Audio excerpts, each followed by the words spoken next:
bows and settles back down again. Fred Cox will kick off for Minnesota. That's Chuck Noll trying to keep warm over there for the Steelers. Cox usually kicks to about the 5-yard line. He may squib kick it. He likes to squib it to the corners. You might keep your eyes on McNeil, 54, going down. And the oldest man in the National Football League covering kickoffs, Bill Brown, could be down there, number 30. Or Terry Brown, 24. Amos Martin, 55. Or Jeff Wright, 43. Back deep is Steve Davis, 35 for the Steelers. Flanking him are Harrison, 46, and Preston Pearson, 26. The field's in pretty good shape. It has been vacuumed off. Cox will be kicking against the wind. A tense football game, Kurt. This could be one of the really important plays. The opening kickoff. You'll see where the tension's at.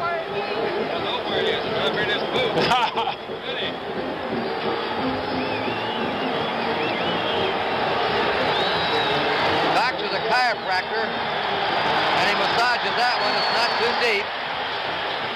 Taken by Preston Pearson, and he fights his way over his 35 to his 36-yard line.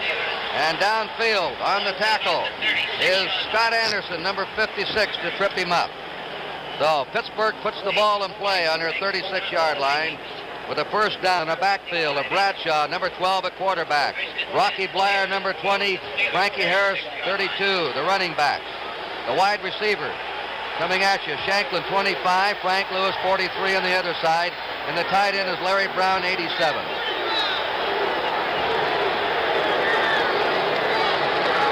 Blyer to his 39-yard line. Number 23, Jeff Wright, the strong safety, came up. The interior line, John Kolb, 55. Strongest man on the team up front. Clack, 50, left guard. Mansfield, never missed a game in 11 seasons, at center, 56. Jerry Mullins, the right guard, 72. Gordon Gravel, 71, the right tackle. Second down, 7. The Steelers on their 39. Just underway. Bradshaw's worn that beard the last month. And going down is Franco Harris. Right on him was Roy Winston. He lost his footing. So that spots the ball on the 39 and makes it 3rd and 7. It's our first shot of the 14-man huddle. Yeah, I was going to say that was the first shot of it. You've got them all out there, and they're coming off rather slowly. Winston's coming off. And let's see. Also, they delay. Jim Marshall comes out, and Hilgenberg comes out. 11 men have to be on the field at the snap of the ball. Terry Brown's gone in. 3rd and 7. They're looking for a pass, the Vikings. Bradshaw will accommodate. Trying to get out of the pocket. He's tripped up. There was a great charge by Bob Lurtzema. That's twice, though, Kurt. Also, Alan Page, who got a hand on his ankle. That's twice. It looks like that both guys have slept out there. The time before it was Harris, and this time it was Bradshaw. Let's watch Page come in. Great movement by Page. He's just going to the outside. The 3-man rush. He gets by Jim Clack. And ran over Cobb there with number 55. He put some pressure on him, didn't he? All right, Sam McCullum is back deep, along with Nate Wright. Punt formation, Bobby Walden, averaged 39 yards a kick. He should have a win behind him. And it's a boomer. McCullum, the rookie of Montana State, takes it on the 13. Ooh, he's blasted down. Covering that kick was Ed Bradley, the headhunter, number 38. A punt of 53 yards. And now we'll watch the Vikings go to work. First down for Minnesota. Much of the talk this week is that Fran Tarkenton will be rolling out of that pocket. The idea, get away from that fearsome rush. Now there's great pride in both defensive units. You've seen the pride of the Vikings. Now the Steelers are at it. Tarkenton, the quarterback. 14-year career in the National Football League. Dwight White is the starting right end. Coming out of the hospital to start the Super Bowl 9. Foreman, Osborne, the running back. Tarkenton scrambles and completes it. He hits Gilliam, John Gilliam, wide receiver number 42, who's playing, you notice, on his left wrist with a crack there. He has a broken wrist that he's been playing with. I think it's also interesting, Kurt, that on the first play from scrimmage there was the rollout. We have talked about that in the pregame show and so, but Tarkington was called a scrambler for a long time. He kind of resented that because he says, I always just do what I feel like I have to do. And to get away from a big rush, the rollout's one of the best things you can do, and that's the guy he's got to depend on too, Chuck Foreman. There's a dangerous man, Foreman. First down, Vikings on their 34. Fake to Foreman. He lobs it out and misses his tight end, Stu Boyd, down the middle. Already Tarkington is trying to open up. He's gone to the air twice in the first two plays. This telecast presented by the National Football League, intended for the private use of our audience. Any rebroadcast or other use of this telecast without the express written consent of the National Football League is prohibited. Al? We might keep our eye on Jack Lambert. It looks like a situation where Fran might want to put it in the air, but he also might want to go straight up. So 58 could be the target.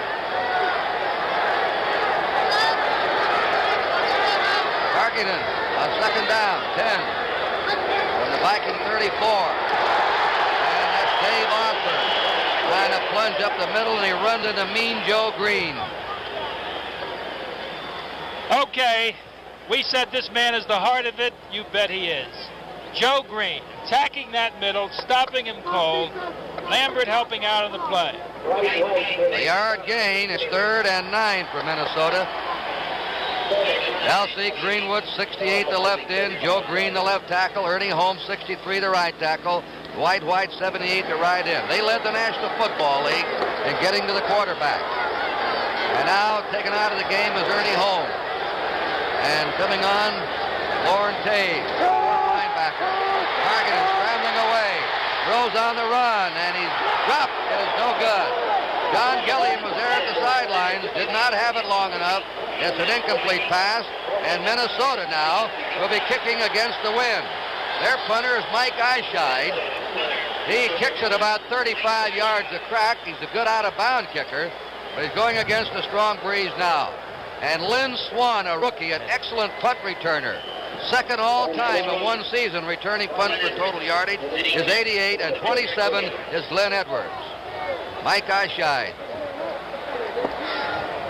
On 4th and 9, no score. 3 minutes gone, first period. High snap. Low kick against the wind, an excellent kick. Swan fields it on his 25, 30, 35, and suddenly he's nabbed as he crossed his 40-yard line. And the hit was made there by number 89, John McGakin. We'll take a timeout here in the first quarter. The score, Pittsburgh nothing, Minnesota nothing. The Steelers gained 8 yards in the exchange of punts. First down, Pittsburgh on their 42. Terry Bradshaw has been outstanding in postseason play, hitting 56% of his passes. Has Harrison Blyer behind him. Look out. That's Eller. Eller may have touched somebody. If he did, it was encroachment. He was drawn off. It's a legal procedure. And it's a legal procedure. Eller went right through the gap and didn't touch anyone. So he's drawn off by Gordon Gravel, who had a false start, number 71. Right now, the Steelers cannot get untracked on offense. One of the things I think you can expect at this particular time of the game, Kurt, is that there's going to be some nervousness on both teams' part. Eller's a experienced veteran. He saw a movement and took off, got 5 yards. First and 15 for Pittsburgh from their 37. Blyer holding through at the 50. Oh, wow. The Vietnam War veteran has the first down. He's brought to the turf by Jeff Wright. All right, we're talking against Oakland. Rocky Blyer was the guy that gained right close to the 100 yards. You'll see this little trap play come right back up through the middle. A beautiful hole. Nobody's in there. Winston's gone. Seaman's gone. Krause is the first one that picks him up. If you could get a good performance out of Rocky Blyer today, everybody looking for Franco Harris, but nobody looks for Rocky Blyer. Our first down, the Steelers have it. They're on the Minnesota 45. On a comeback, it's Franco Harris. Franco Harris tackled by Alan Page, all-pro tackle at the 41 of Minnesota. Franco, 5 games this year, over 100 yards. Slow start, but he came strong. 2 of his 3 years with the Steelers, he's gained 1,000 yards. He can go inside or out. Second down, 6 for Pittsburgh on the Viking 41-yard line. No score, 10:45 to go in the first period. Now here's a new formation we haven't seen. A slot back and 2 wides on the same side. It didn't work. It didn't work. They're trying to get Harris outside. They were trying to hook that left in Eller, and a flag went down. Jeff Wright made the tackle. Keep in mind when we see that formation, the one thing it is doing, it is virtually telegraphing that you might go wide to that side. The Steelers obviously have some counter situations. Jim Marshall, the defensive captain, a medical marvel. At the age of 36, he had pneumonia 6 weeks this year and kept playing. Spent 3 or 4 days in a hospital. All he has to do is get in shape, is circle the goalpost once in the summer, and he's underway. The old medical marvel. He sure is. This is the clipping penalty against Pittsburgh. It's back to the Steeler 44-yard line. They have now a 2nd and 19.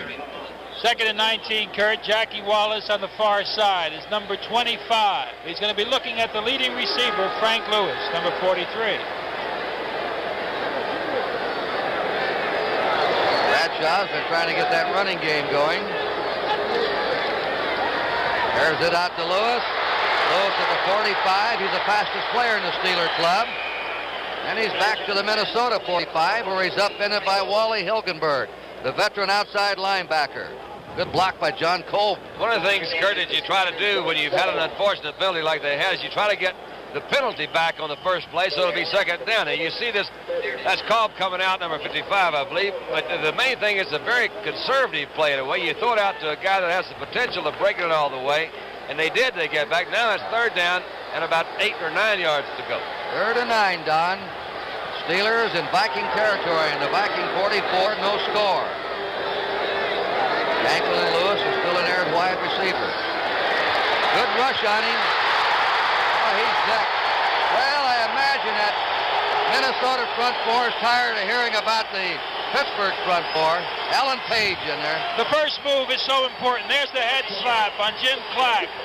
This man has power and speed. He is absolutely a great football player. Zero, I don't remember the title, but he was the first defensive player to be the most valuable player in the National Football League. Is that right? There we go. That's right. And Isn't that amazing? He had as good a year this year, Don, as he did that year. He had not a good year last year, though, Kurt. Everybody was a little upset about him. He came back. He said, "Look, I'm a great football player, and I know that. I love Walden people just got it away, and it's taken by Wright on the 14. He's swarmed under by Steelers, and the Vikings continue to have poor field position. Donnie Shell, a rookie, and Sam Davis, the captain of the offensive team, went down to make the hit. Timeout before the Vikings take over. The score, Minnesota nothing, Pittsburgh nothing.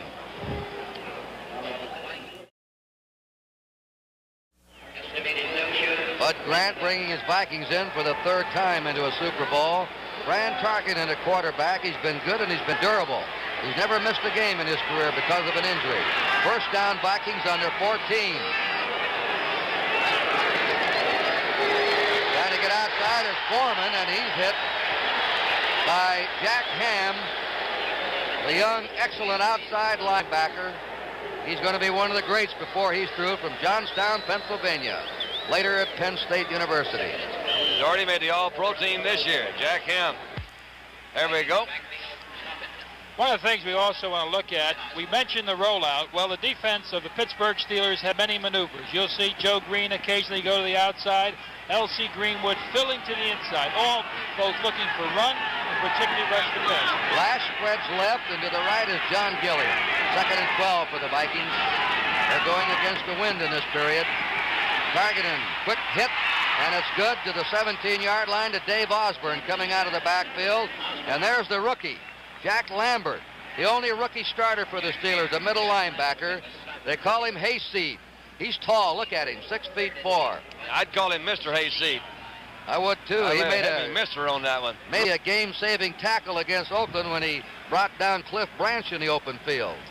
Key 3rd down situation. Fran is not known for being conservative. He may try to attack Mel Blunt, number 47. He's got Jim Lash on that side, Chuck Foreman, deep. Gilliam, he's on this side. You got a slot on this side too, yeah. Targeting's 2 out of 4 in passing. Back he goes again. This is blocked, and it's hit there by L.C. Greenwood. Look at the golden shoes. He stands 6'6.5". The Steelers Rover. Yeah, golden shoes. The thing about it really is, to be redundant, but you've got a guy like this, nobody slowed him down. He's got his goal shoes working, that big hand throwing, and I know from a quarterback standpoint, that's the thing that really does bother you. These big guys, they're getting bigger and taller, but Friend's not a real tall quarterback. He's a little over 6 feet, maybe. All right, in punt formation, Mike Eischeid. Swan and Edwards are deep. Eischeid kicking against that wind. Sort of nubs this one, but he gets a pretty good bounce for it. This will be an excellent kick when it winds up on the Pittsburgh 47. Right now, as Pittsburgh takes over, let's go down to Charlie Jones. They have a flag drop, by the way. Let's see what this one's about. Might be an eligible member of the kicking team downfield. They have to hold up. If that's the case, Kurt, it could be a real big plus for the Pittsburgh team, because you check that old computerized football we were talking about, but it really is true. If you've got to kick off, say, another time, or if you have to punt another time, the pressure really is on the kicking team then. They've got to go back and do it again. Whatever it is, it's a big conclave out there. What's he going? Must be complicated. This is a personal foul, clipping against Minnesota. And how can you clip when you're kicking?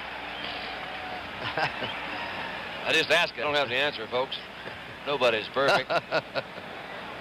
They're going to kick it again, it looks like. Yeah, it'll be half the distance to the goal. He had a 37-yard kick that time with no return. One of the things that the new kick rule has brought in this year is when the offensive lineman cannot go downfield till the ball's been kicked and all that sort of jazz, but this is called, you can put an awful lot of pressure on old Mike Eischeid right there. Well, he's been getting a couple of bad snaps so far. We're going to see probably the best field position of the game for the Pittsburgh Steelers. And there's going to be some interesting movement going on at the line of scrimmage, and particularly trying to stop those men coming downfield. I'd say they're going to be in field goal position no matter what this time. 4th and 16 for the Vikings. Eischeid will kick out of the end zone. And it's lonely there, Mike. Do it good, son. Do it good. Swan and Edwards are waiting for the ball in Viking territory. The low kick. Edwards fields it on the 44, trying to get a return right going. 45. Whoa! He saw a man coming, and that is Matt Blair, and he said, "Matt, I don't want you," and he tried to skid to a halt and held up. This is Matt Blair, I think. What he's trying to do is, you're right, Kurt, they're trying to set it up to the outside. This field is a little bit slippery today. We've had some rains. We mentioned, you can see he just slipped, and that's Matt Blair coming across in there, and he lays one to him. But it's still a good field position. They're in Viking territory inside the 45. 7 minutes, 20 seconds to go in the first period. No score. Neither team is threatened. Pittsburgh's had the better field position. First down. Harrison Blyer behind Bradshaw. Fake to Harris, right over the middle. And he hit Frank Lewis waist high, and he couldn't hold on to the bullet pass. He had inside position on Jackie Wallace. I think that's who they're going to work on in the Viking territory. Well, there's no doubt about that. But also coming out of the backfield then, and they rarely throw to him, was Rocky Blyer, and he was isolated on Wally Hilgenberg, one-on-one. We might watch for that. There's a little play fake in there, too, just to add to that comment there. There's a play fake. They fake the ball to Franco Harris to try to hold the middle linebacker in so you can throw that down and then over there. And again, you isolate even more the cornerback. Second down 10 for the Steelers in the Viking 44. This is a draw play, and Harris only a couple of yards, had to fight his way through Minnesota defenders. Doug Sutherland, who now is a starter, he beat out Gary Larson this year. He's from Bud Grant's hometown of Superior, Wisconsin. Alan Page, so far, playing an awesome game at tackle. Now, Bob Lertzema has come in. Going out is Roy Winston. Randy Podel is in, and Terry Brown is in. And they bring out Wright and Hilgenberg. The Wright stays in. They're looking for a pass on 3rd and 8. Marshall came out. Yeah, that was who it was. Bradshaw pass is complete for a first down to Larry Brown, the tight end of Kansas. They don't use him too much, but they got him that time. First down, Steelers. Again, you see Page, number 88. They're doubling Page. They're coming back in there and getting pretty good this time. Not a great deal of protection, but just enough. The ball was slightly thrown behind Brown. As you said, they haven't used him that much, as you can see by his reception this year, but a real key, I think, today, because they may try to double the 2 outside receivers because of their speed. 6 minutes to go in the first period, no score. The Steelers are threatening. On first down, Blyer backs over the 25 and is met at the 22-yard line by Wally Hilgenberg of Iowa. He was with the Steelers, by the way, in '67. You know, it's interesting as you look at these two offenses. One likes to run to its right. That is the Minnesota Vikings. Well, when you've got Ron Yary, you like to do it. With John Call for the Pittsburgh Steelers, they like to go left, and they do it very well. Pittsburgh, second down 6. They're on the Minnesota 22. Bradshaw has played the best quarterback of his career the last month. There's Franco Harris, who's piled up at the 20-yard line. Jim Marshall, young Jeff Seaman from Sanford, the middle linebacker. One of the coming greats of the game. Carl Eller slid over from his left end position. Now it's a 3rd down and 4 for the Steelers. And coming on are Podol, Terry Brown, and Bob Lertzema in the 14-man huddle. And coming out will be Winston, Hilgenberg, and Seaman. They're down 4.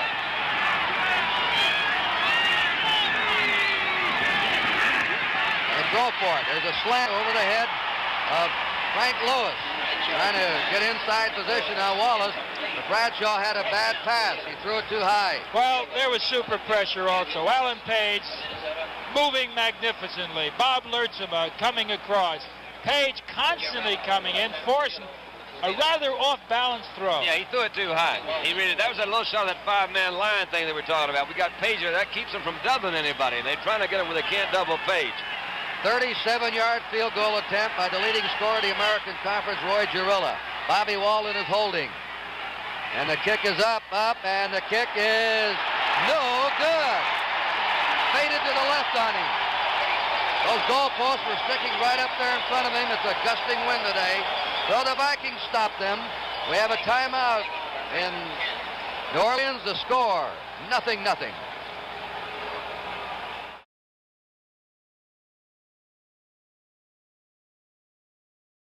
Had the Bronze Star and Purple Heart from Vietnam. Hit by Carl Eller first. He slowed him down, then Jeff Wright hopped on top of him. Roger Staubach spent 2 years in Vietnam.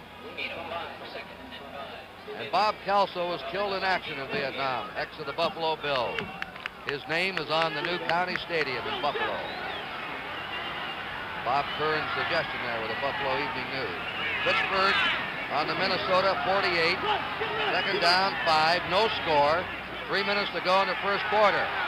Shanklin on a flanker reverse at the 50. You notice the players are slipping today. The late tuners, and it's been raining all morning. Flag is down, double flag down. Nate Wright refused to let that play get outside of him. Well, when you see that kind of a play early, it does tell you something. It tells you that it's awfully tough inside. I kind of think, Kurt, they've got to begin to attack right up the middle. Here's the pursuit. Good fake to the outside. Sutherland never did see the handoff. Al, you remember when Kansas City beat Minnesota in the Super Bowl championship? They used a lot of similar kind of plays, the reverses. They had Otis Taylor coming back on the route on the outside. Frank Pitts did the same thing, but Minnesota is a pursuit kind of team. They've depended on their front four a lot in the last few years. The linebackers pursue real strong, so if you can usually get around that defensive end, whether it be Eller or Marshall, you've got a pretty good gainer. The offside penalty against the Vikings.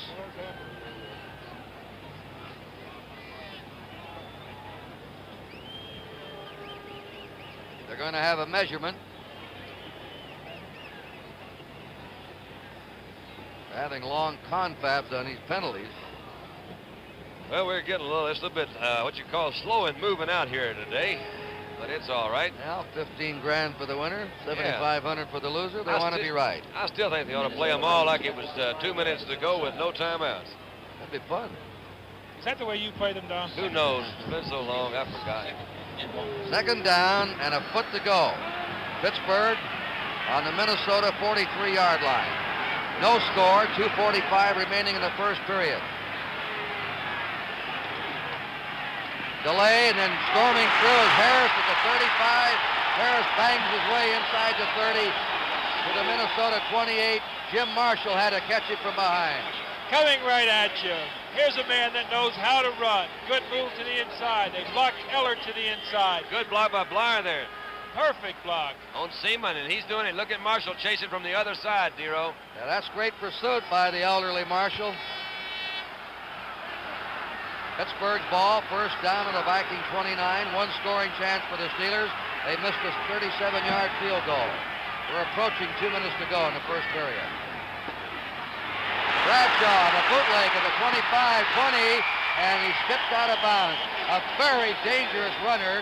He's a third running back in the backfield. I was checking some of these pregame statistics, and his average gain per carry is like 5.7, but there's no way that was an option. He was going to run with it from the beginning, had a good flow. You see him trying to direct a little traffic there. Skips over right coming up.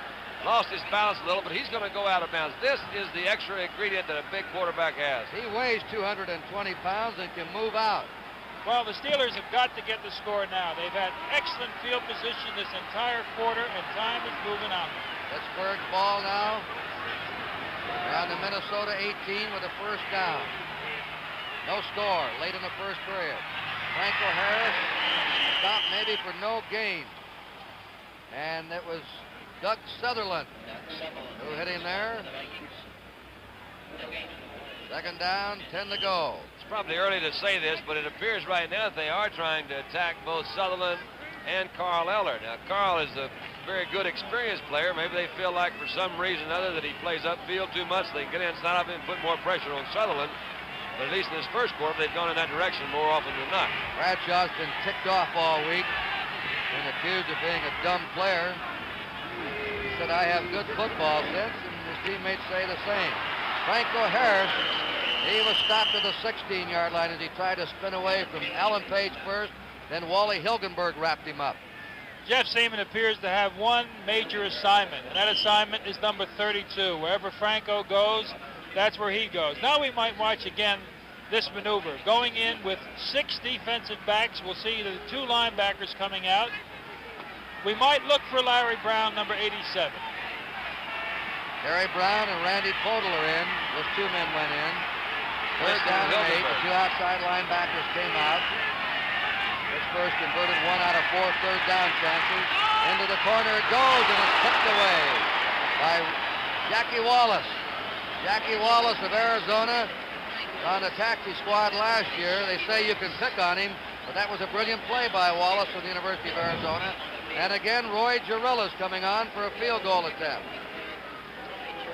This will probably be a 33-yard attempt. Let's see where they spot it up. It's on the 23 of Vikings. 33-yard attempt. Second field goal try for the Steelers. They've had the better chances here in the first period with the wind at their back. Fumble. Walden picks it up. He's hemmed in. Down he goes. And again, the Steelers blow a scoring opportunity. Jeff Seaman got him. A low pass could not be handled cleanly by Walden. There it was. The snap was just slightly to the inside. The ball may have been a little wet. A little bit low, I think, too. You see Walden, he almost gets to the outside and slips on the turf, Nero. Yep. And again, they skid and slip around here on the artificial surface of the Tulane Stadium. First down for Minnesota. And right now they're leading some cat lives here in the first period. May change when they get the wind in the second quarter. Gilliam and Lash are in a slot right. Targeting and throwing most of the time. And he hands it off. And this Pittsburgh defense is tough. Osborne is stopped. Oakland had only 29 yards rushing in the entire game in the championship game of the American Football Conference. That was Mad Dog Dwight White making the stop. He's been sick all week. We know it. They said he's going to go as far as he possibly can. There's no way when you get this chance to play in the Super Bowl that you're going to miss it. That's true, especially a guy like Dwight White. There you go, Dwight White, because he is a super football player, very competitive. And there's the gun. That's the end of the first period. The score, Pittsburgh nothing, Minnesota nothing. Grant Targeton and the preceding announcement furnished to the public service by the National Football League. Kurt Gowdy, Al.D. Rogatis, Don Meredith, and Charlie Jones take you into the second period. Minnesota did not make 1 yard rushing in the first quarter and 20 yards passing. Pittsburgh had 61 yards rushing, 18 passing, a total of 79 yards. Second down, 9 to go for the Vikings on their 23. No score. Targeting, rolling away, under the gun, flips it quickly out to Chuck Foreman, and there's the man that the Steelers will have to stop this afternoon. He led all the running backs in pro football in per average catching passes. Chuck Foreman, 53 receptions, 15 touchdowns, 9 by the rush, 6 by the pass, out of the backfield. One of Fran's big plays, and Joe Green is giving him pursuit. But he's still rolling out to the outside, Al, and that's, I think, going to be a key. They didn't make a yard rushing, as Kurt just said, but this, the Foreman, he's the double guy. He can catch it and he can run with it too. So we're going to have to see. They've got the wind behind them now, Kurt. Right, Don. First down. Vikings under 35. Their first down. Targeting rolling out again. Stu Boyd's open. And it's tipped in the air, and Wagner was going for it, 23, and couldn't quite get it. A lot of people have criticized Tarkenton throughout his career. 14 years, I guess he's going to do this year. One of the criticisms has been he's too short. Never could play. Get a big tall defensive line against him. He can't throw over him. Twice today we've had people knock the ball down. Ernie Holmes is coming in right there. That's Andy Maurer. And 35. Let's see who does knock it down. It wasn't Ernie Holmes, I know that. Okay, first, it's now 2nd and 10. Again, Fran likes the unusual. Keep your eye on Lambert. He again may try to go straight at him. That front four of Pittsburgh, Greenwood 6'6.5", Joe Green 6'4", Holmes is 6'3", White 6'5". Second down 10 for the Vikings. Oh, look at that Ernie Holmes. Look at that charge at Holmes on Dave Osborne. He almost tackled the ball, the quarterback, and the runner at the same time. We're seeing just beautiful defense. Andy Maurer has moves to the inside. Trying to cut him off, D-Roll. He didn't make that cutoff block. Ernie Holmes. Quick trap did not work. Old Arrowhead. That's old Arrowhead. He's got an arrow right on top of his head. That's the way it's shaved or something. I think he's the most underrated lineman they've got out there. Oh, we've heard a lot about all of them. Ernie Holmes we've heard about too.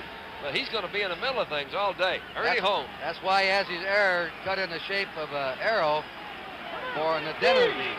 That's right. We're all seeking identity somewhere along the line. He just got it there on the ball run. Third down. Targeting. Look at this rush on him. Look at this. Look at this. He's going to have to unload. And it is nearly intercepted by Andy Russell. It was meant for Gilliam and Russell. 34 was right in front of him. What a pass rush those Steelers have. Oh, yeah, and that's really going to cause them trouble all day. If they can't run, then they're really in trouble. The Steelers were number 1, 52 sacks. The Rams were second in the league. Little tempers over here against the sideline. That's Lambert, John Gilliam, Glenn Edwards. In punt formation now is Eyeshide. He's been a busy punter today. And backer Lynn Swan, the rookie. Glenn Edwards, double safety for the Steelers. Eyeshide has the wind at his back this period.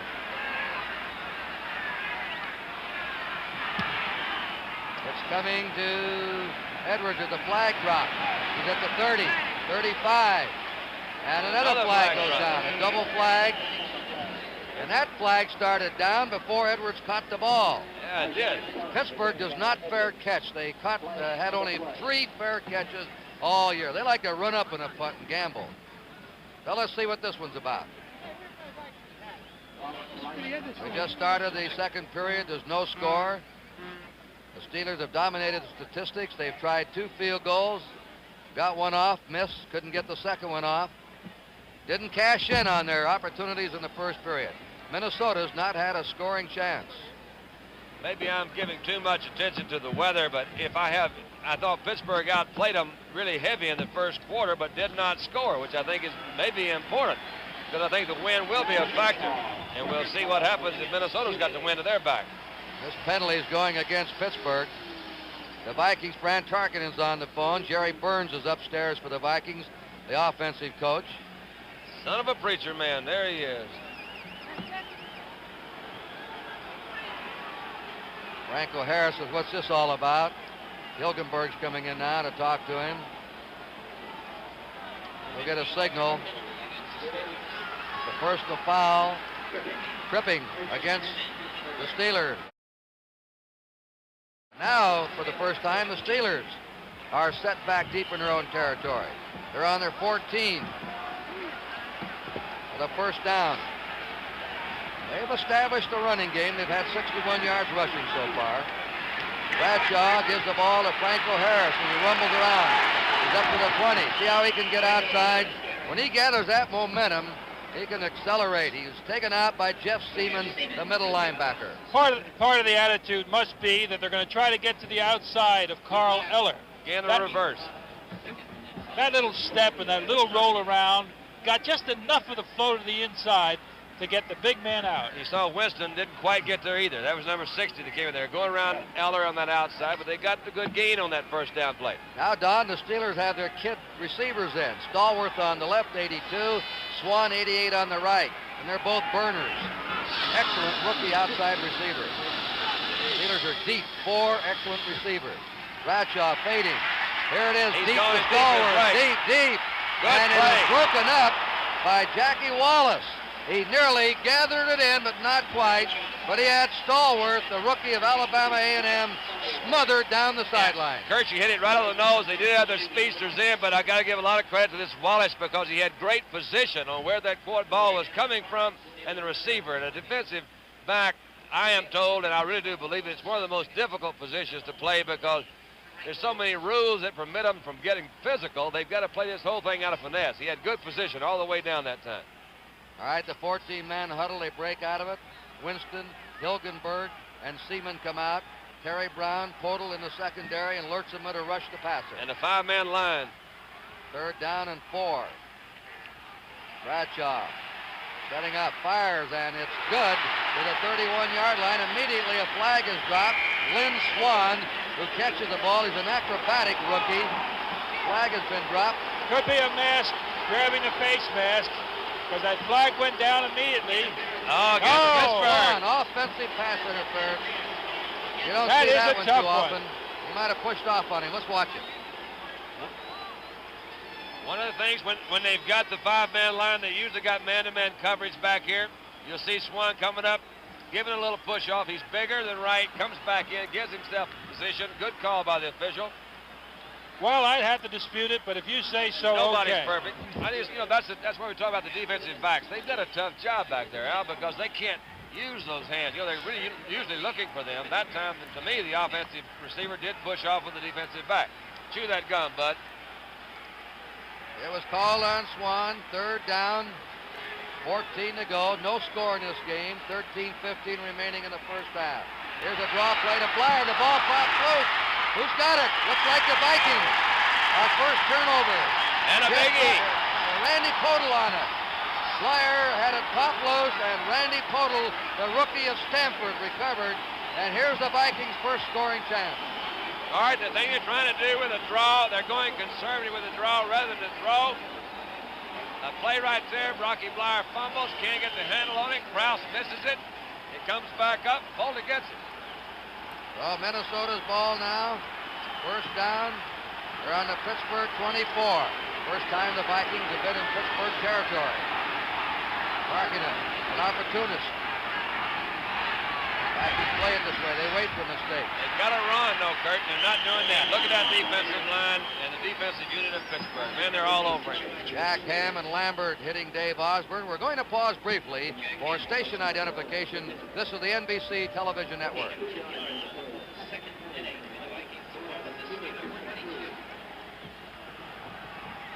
NBC back with you in New Orleans. 2nd down, 8. Minnesota's ball in the Pittsburgh 22. A bruising defensive battle so far. And a man that's always in the middle of it is number 27, Glenn Edwards. Run or pass, he's there. Gilliam is flanked right. Jim Lash to the left. Minnesota's had to move in the air. They faked the draw play. Markinen throws a shorty out, and it is incomplete, intended for Chuck Foreman, who had slithered out of the backfield and gone to the sideline. Let's see if Wagner was holding on this one. Well, he's only pretty good. I don't know what you're going to call that. What they're trying to do is, again, double those two outside receivers. They don't really feel that Stu Boyd has the speed to tear him up that much down the middle. I think Tarkenton was looking for Boyd at that time, and they did have him pretty well covered, and he had to come back to a secondary receiver, which was Foreman. He also very much respects that middle of that secondary. He's going to the outside. He's staying away from those two boys. They move to the ball extremely well. 3rd and 8. Tarkenton, under ferocious pressure, has hit only 3 out of 11. A slot left now. 3rd and 8 for the Vikings. This pass is too high for Chuck Foreman. Down around the 5-yard line. Mike Wagner, the strong safety, was there with him. 4th and 8. And coming on is Fred Cox, who hit 12 out of 20 field goals this year. And I don't believe Tarkenton has looked at many more pass rushes like this one that he's had to go against today. I don't think he's seen that many of them either. You're seeing they're having a little talk here on the sideline, but they were really well covered downfield, and he was still getting a pretty good rush. Paul Krause will hold. This will be a 39-yard attempt by Fred Cox. Cox's kick is up, and that kick is no good to the right. Pittsburgh has blown 2 scoring opportunities. Minnesota has blown 1. So it continues. A defensive struggle in the score. Minnesota nothing, Pittsburgh nothing.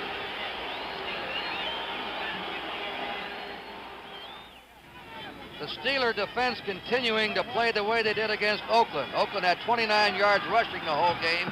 The Vikings have been held to 1 yard rushing in this game net. First down. Pittsburgh on their 22.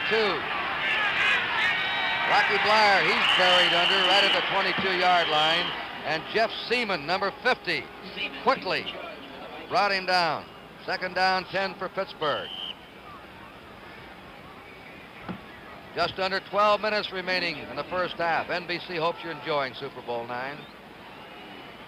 Steelers had problems with their offense during the first part of the season, but only 7 teams scored more than 300 points this year in the NFL, and the Steelers were 1. They came on strong the latter part of the season. The defense was great all year long. Franco Harris and the Vikings stopped him. The way it's going. That's 60.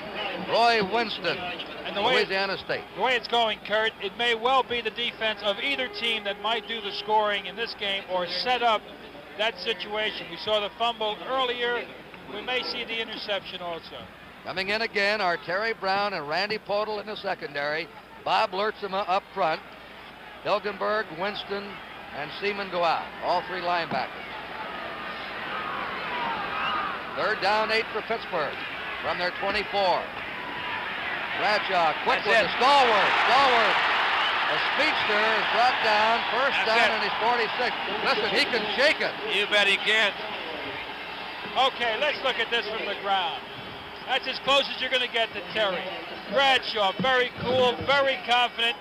Put it right where you should put it. This is going to be a great football player, that Stallworth. Yeah, he's got the best hands, I'm told, as anybody on the league. I'm told that by Bradshaw, but the guy is a rookie. He was right there at the right spot. The little breaking down end pattern has the best effect of eliminating a good, strong rush. These guys are rushing hard all day. If you can throw it quick over their heads, they're not going to come as fast. Bradshaw said he was going to set up a little shorter today than usual. He has. That's Bleier. Bleier has a hole, and he's into Minnesota territory at the Minnesota 48, where Jeff Seaman hung it on him. We saw him in the Rose Bowl. Now we see him in the Super Bowl, Jeff Seaman, and he is an excellent middle linebacker. He's hanging in the middle, but look at that job they're doing on him in there. He's trying to cut back. You know, I think you mentioned something earlier, D-Row. They're keying an awful lot on Franco Harris, which you'd expect. Right. If Rocky Bleier can have a good day, it's sure going to change the complexion of this ball game. Pittsburgh on the Minnesota 48 with a 2nd down, 4. No score. Franco Harris. Harris to the Minnesota 46-yard line. Roy Winston and Jeff Seaman combined. Carl Eller, again, one time an awesome figure. Maybe not what he was, but still an excellent one. Gordon Gravel drives him to the inside. Good block. They're trying to hook Eller in or out. They're definitely working on him. They've been trying to work on Jackie Wallace in the secondary. But Wallace won't have any part of it. He's been excellent on defense in the secondary. All right, here's Stallworth coming out to the left. It's third down and a yard to go. He's the only wide man out. Two tight ends are in. The quick pitch to Blyer. Blyer stopped. Oh, there's a great hit for you by Jeff Seaman, who's ranging sideline to sideline. Jeff Seaman, number 50. Seaman, middle linebacker for the Vikings. Lambert, middle linebacker for Pittsburgh. Both real keys. Look at the pursuit here. Winston, number 60, is going to come up, but it's Seaman that throws that first hit in there. That's Winston is the outside linebacker on that side. They both get him. A big play for him because they were moving a little bit on him. You've got to have something to slow him down. Pittsburgh has outgained the Vikings by far, but the Vikings continue to make key defensive plays. In punt formation, Bobby Walden, second leading punt average of a career of the active players in the National Football League, kicking against the wind. Shell and Garrett are the outside men going down for the field. Hanging this one up, end over end. It is bounding around, taken on the 6-yard line. Oh, wow. Not a good move Sam there. McCullum, a rookie, tried to grab that when they called a fair catch up around the 15. And now the Vikings pin back deep again. Let's take a timeout here at Tulane Stadium. It is still 0-0. The Vikings come out with a first down on their 7-yard line. Gilliam and Lash are in a slot right. Minnesota's not moved on the ground. Stopped cold by the Steelers. Foreman. He squirms for a couple or 3 yards out to his 10-yard line. Number 47, Mel Blunt, the right cornerback of Southern University. Andy Russell, the right cornerback, were on that hit. On the 10-yard line, a 3-yard gain, 2nd and 7. Chuck Foreman, second string tight end Doug Kingsrider, and Jim Lash have played in 2 successive Super Bowls in their first 2 years in the NFL. They must think it's easy. Yeah, they'll get spoiled if you don't watch them. 3 out of 12 ain't a good day. Second down, 7.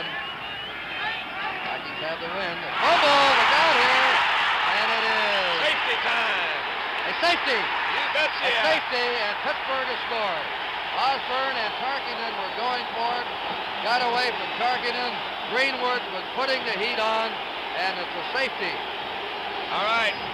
Only we've been feeling this. It looks like the things are physically. That's White coming in after Brent. It's a mix-up, obviously, in the handoff. But, you know, he saved himself 5 points by jumping on it because it could have been a touchdown the other way. So now we'll have the free kick from the 20.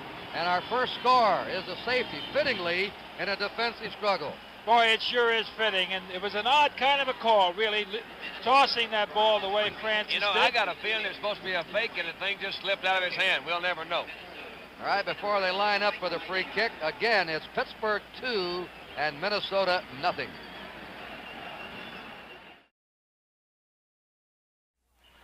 And it's been the steel curtain so far for the Steelers. Greenwood, Green, Holmes, and White up front. Now deep we have Harrison, Swan, and on the near side, Dick Kahn received this free kick. Bounding around. And it is Harrison gambling and trying to dive for it. It goes out of bounds. It'll be the Steelers' ball.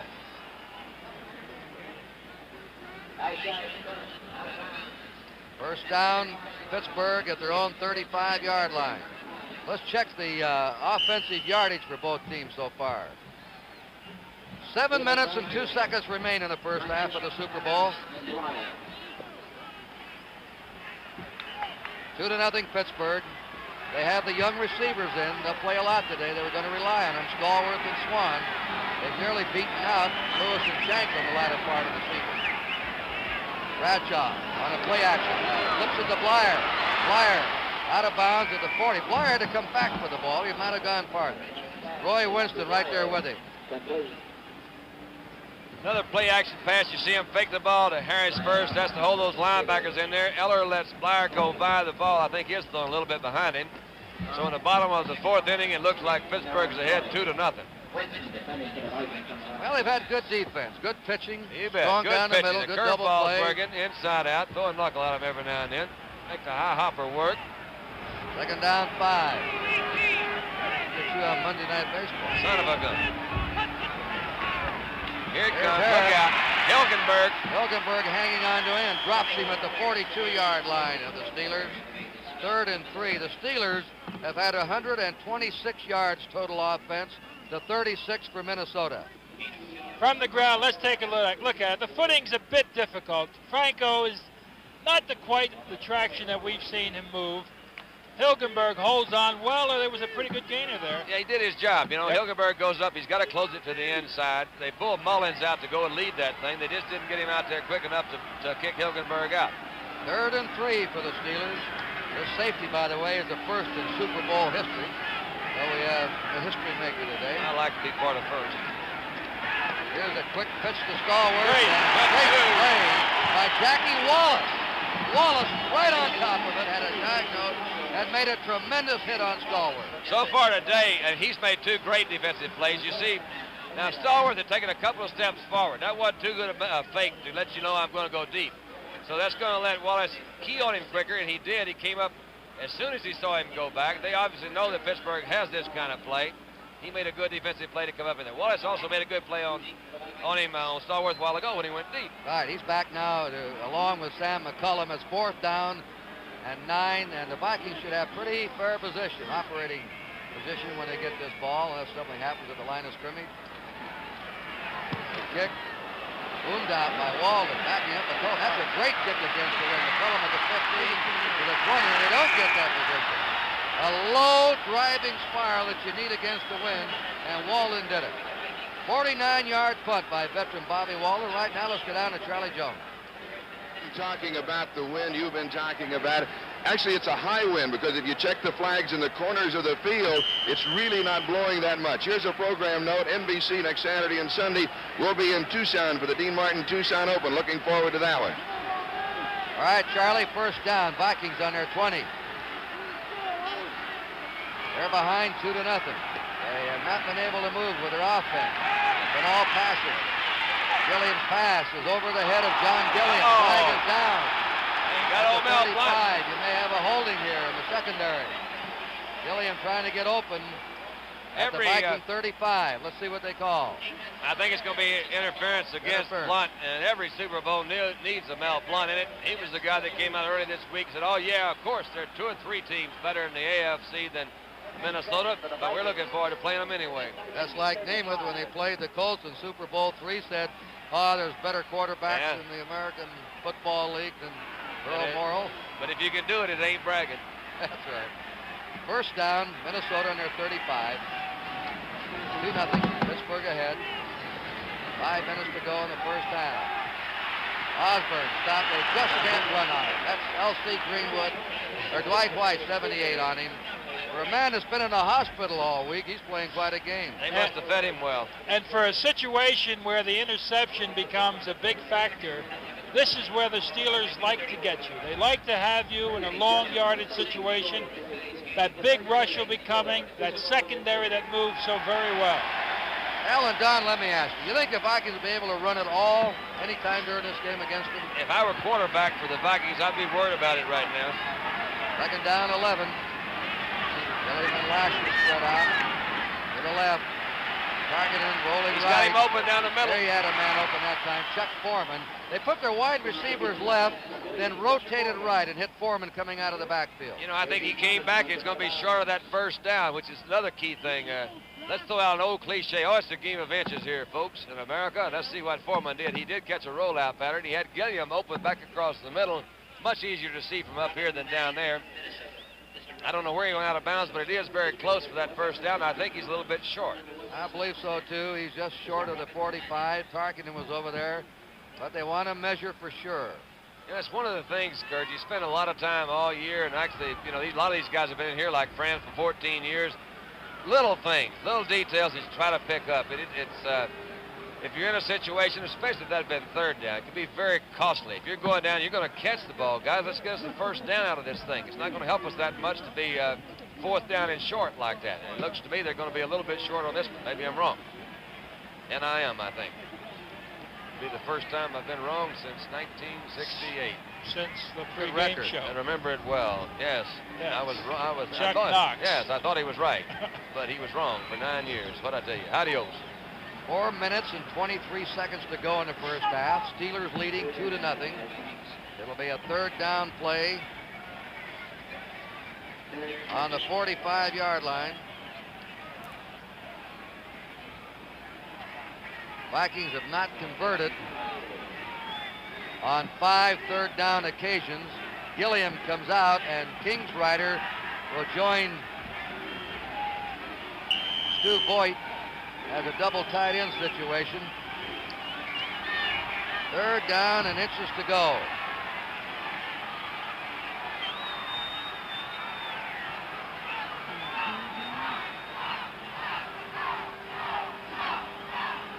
Now they're holding something up, waiting for a chain to get set across the way, and they get the Vikings back in the huddle.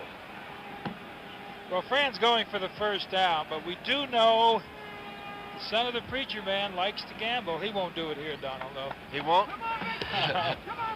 You know, I think he's already got in his mind. He says, I got to go to my junk stuff today, because I don't think he thinks he can beat them straight out. They've had only 3 yards rushing. All he needs a couple of inches here for a critical play. Foreman has it. Chuck Foreman dives for the first down and gets it. And the Vikings now can continue their drive. Minnesota's ball on their 46-yard line.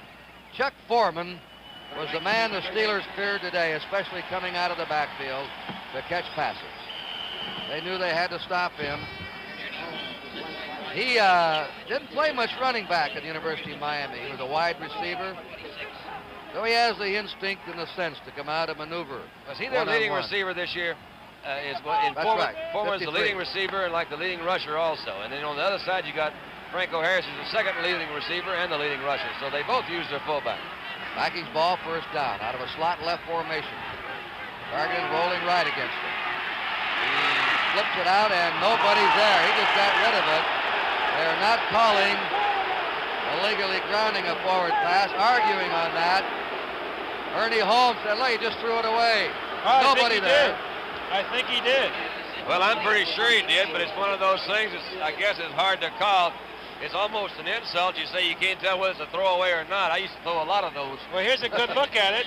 Ron Yeri, who's getting excellent position. He's trying to go deep now, and he can't get deep, and he's getting too much pressure. You're right, so he just throws it away. Look at that Greenwood right in there on Yeah. him. Those were some of your good passes, You bet. weren't they? That was awful. They call my best passes as intentional grounding. Second down 10. Pittsburgh ahead 2-0 late in the second period.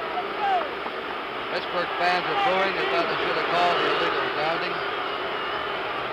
Targeting tries to give it to Foreman for a run and a couple of yards to the 48 of Minnesota.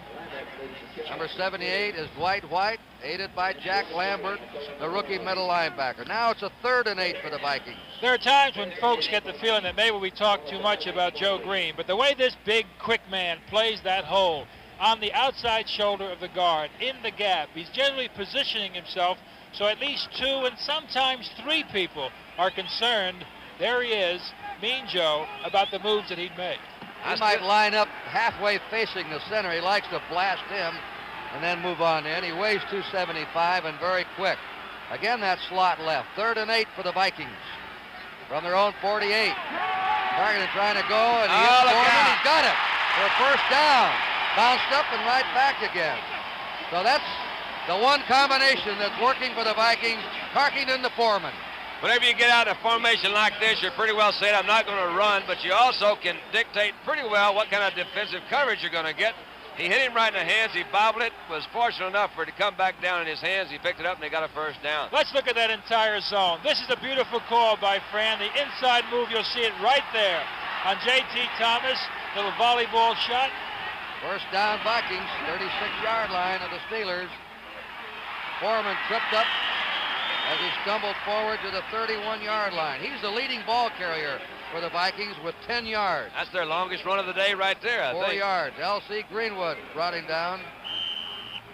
They're going to be approaching a 2-minute warning in a minute. It is on the 31-yard line of Pittsburgh, 2nd down 6. Ed Marinero has replaced Chuck Foreman now. And the 2-minute warning has been flashed to Grant and Knoll. And the score, Pittsburgh 2, Minnesota nothing. 5 out of 15 for Tarkenton. He'll come back to the line of scrimmage now with a 2nd and 6. Chuck Foreman lost his shoe, while Marinero came in to replace him, 49. Marinero is an excellent receiver also coming out of the backfield. Marinero and Osborne. Pittsburgh ahead 2-0 as we head into the last 2 minutes of the first half. Tarkenton throwing it out, and it is complete to Stu Voigt at the 27-yard line of Pittsburgh. Voigt, the tight end. Okay, once again, pressure, and how does the quarterback handle it? Ernie Holmes gets around Maurer, gets also around Mick Tingelhoff, puts big pressure. Francis took a little duck and released it and completed it. That was his sidearm curve that slipped in there in good shape. But, you know, you got to have all those pitches to stay in the big leagues for that long, man. He's 14 years, and now when we were around him, it was they did need to get it down a little bit closer to stop the clock, and that's what it did. They're really getting great pressure, though. 2nd down, 2. Or 3rd and 2. 3rd and 2. Vikings on the Pittsburgh 27. Foreman's back in. Foreman and Osborne. They'll try and throw it, and it's a quick hit to the 25. He may have a first down. Catching the ball is Osborne. They only wanted those 2 or 3 yards. Jack Lambert hit him. First down for the Vikings, and they're just chipping away, picking away with short passes. All rollouts, no setting up back there, trying to get away from that pass rush. Targeted rolling right, rolling right, rolling right. And as he continues that rolling right, remember, he loves the surprise, and every once in a while he explodes John Gilliam.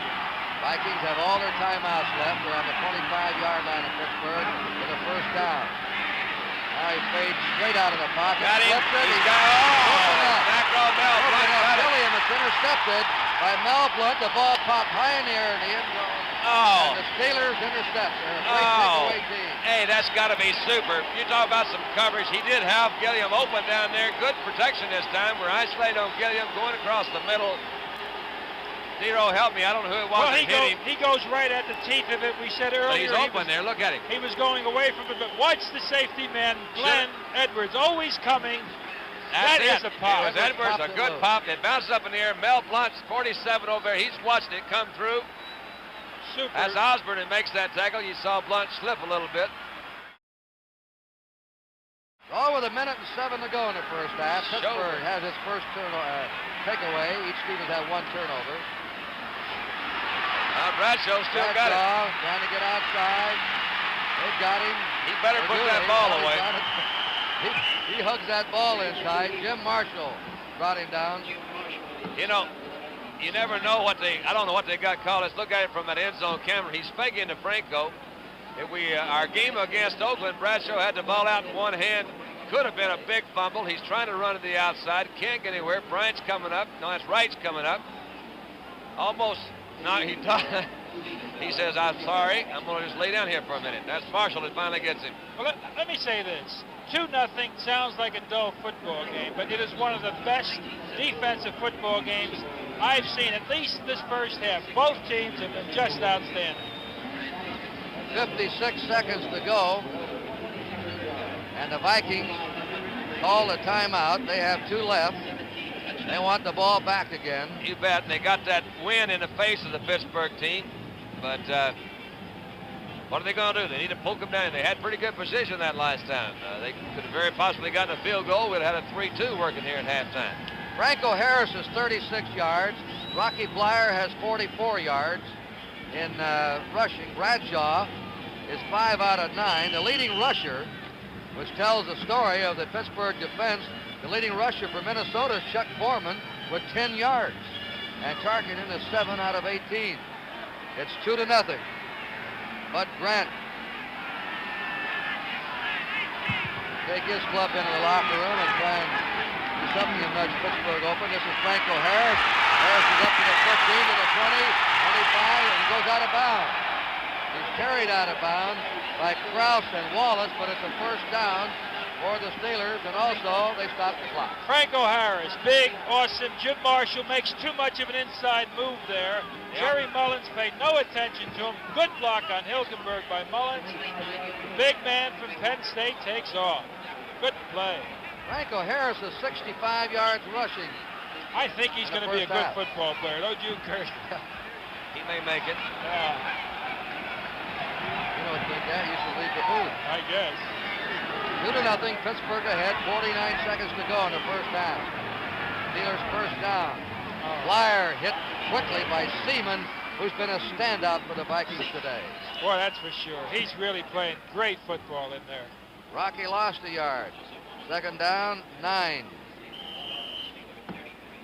I think on the play before, the Vikings expected Steelers to try to run the clock out sort of thing into the inside, and we did get a good shot of Marshall closing in real fast. Seaman was probably caught up in the middle too, because he didn't get out for the pursuit on that play before when Harris made his big run. Steelers in their own territory. Do not call a timeout. They have their full complement left.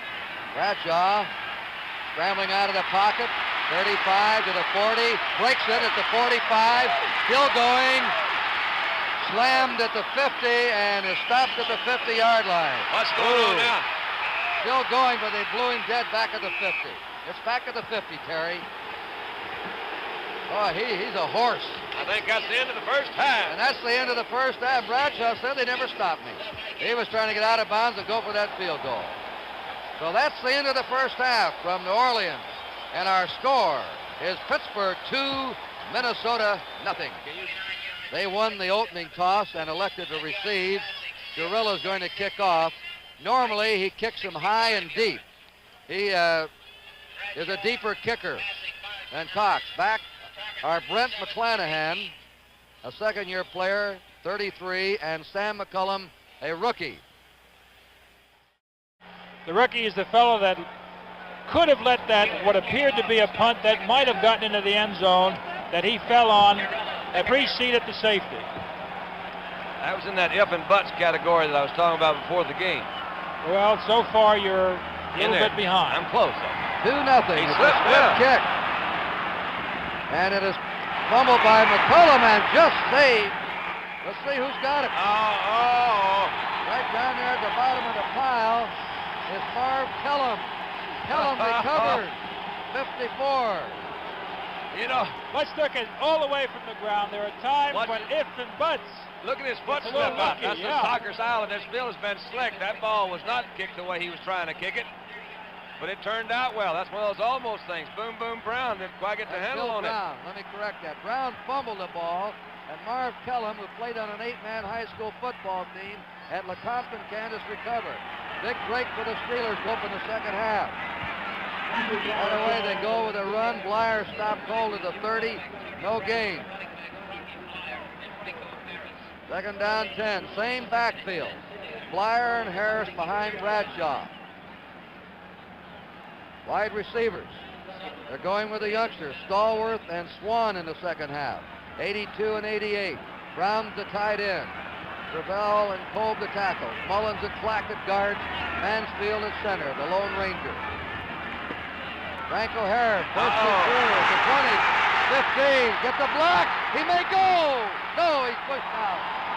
Carl Eller saved it, Eller pushed him out.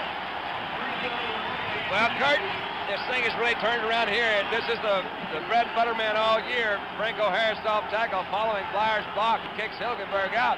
Seaman couldn't get there. This is Eller. Watch Eller, number 81. He's the one that makes the tackle. Krause missed him first. Stallworth made a fine block right there at the end. All right, take it again, Nero. Let's take a look at this. They got Pace going to the outside, didn't they? Go to Kolb's side also. Again, now here comes, you saw that coming across, John Stallworth coming back to the inside. First down, goal to go. Pittsburgh on the Minnesota 6. Harris, pulled down. Wally Hilgenberg knifed in from the outside right and dropping for a loss. If we said the Vikings are a right-handed team, it appears that the Pittsburgh Steelers run better to their left. They've been very awesome to that side. Second down, 9 to go for a Pittsburgh touchdown. Coming out, Greg Larson. He was in there in the goal line fence.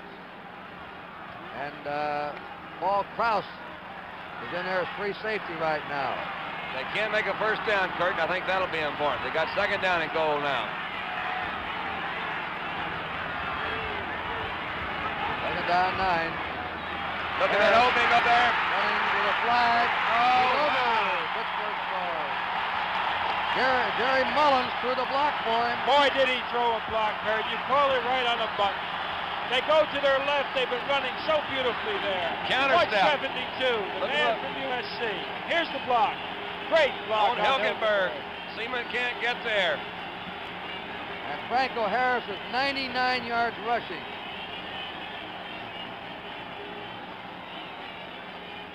Now the extra point. Bobby Walden will spot it. The Steelers have struck quickly in the opening of the second half. It is up, and it is good. Flag down.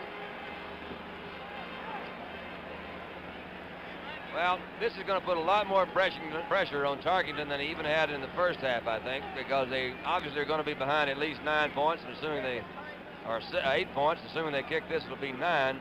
He didn't have a running game in the first half. Now, what's he going to do this second half, Dino? He's got problems. At the top of the show, we talked about Harrison, we talked about Chuck Foreman, we talked about the 2 quarterbacks. I'll tell you, Franco Harris, in the second half of the season, after he got over the injuries, has been one of the finest backs that we've seen in a long time. He is the fullback, the epitome of the fullback. Well, I guess his offsides against Minnesota, so I put him a little bit closer here. Distance is not the thing now. Offside, evidently there it is. The right guard, or the right tackle's offside. They'll boot it again. This one's up, and it is good. Oh, they line up now. Pittsburgh kicking off. He'll do the kicking off. Gorilla. It's Pittsburgh 10, Pittsburgh 9, and Minnesota nothing. Gorilla to kick off again. Deep are McCullum and McClanahan.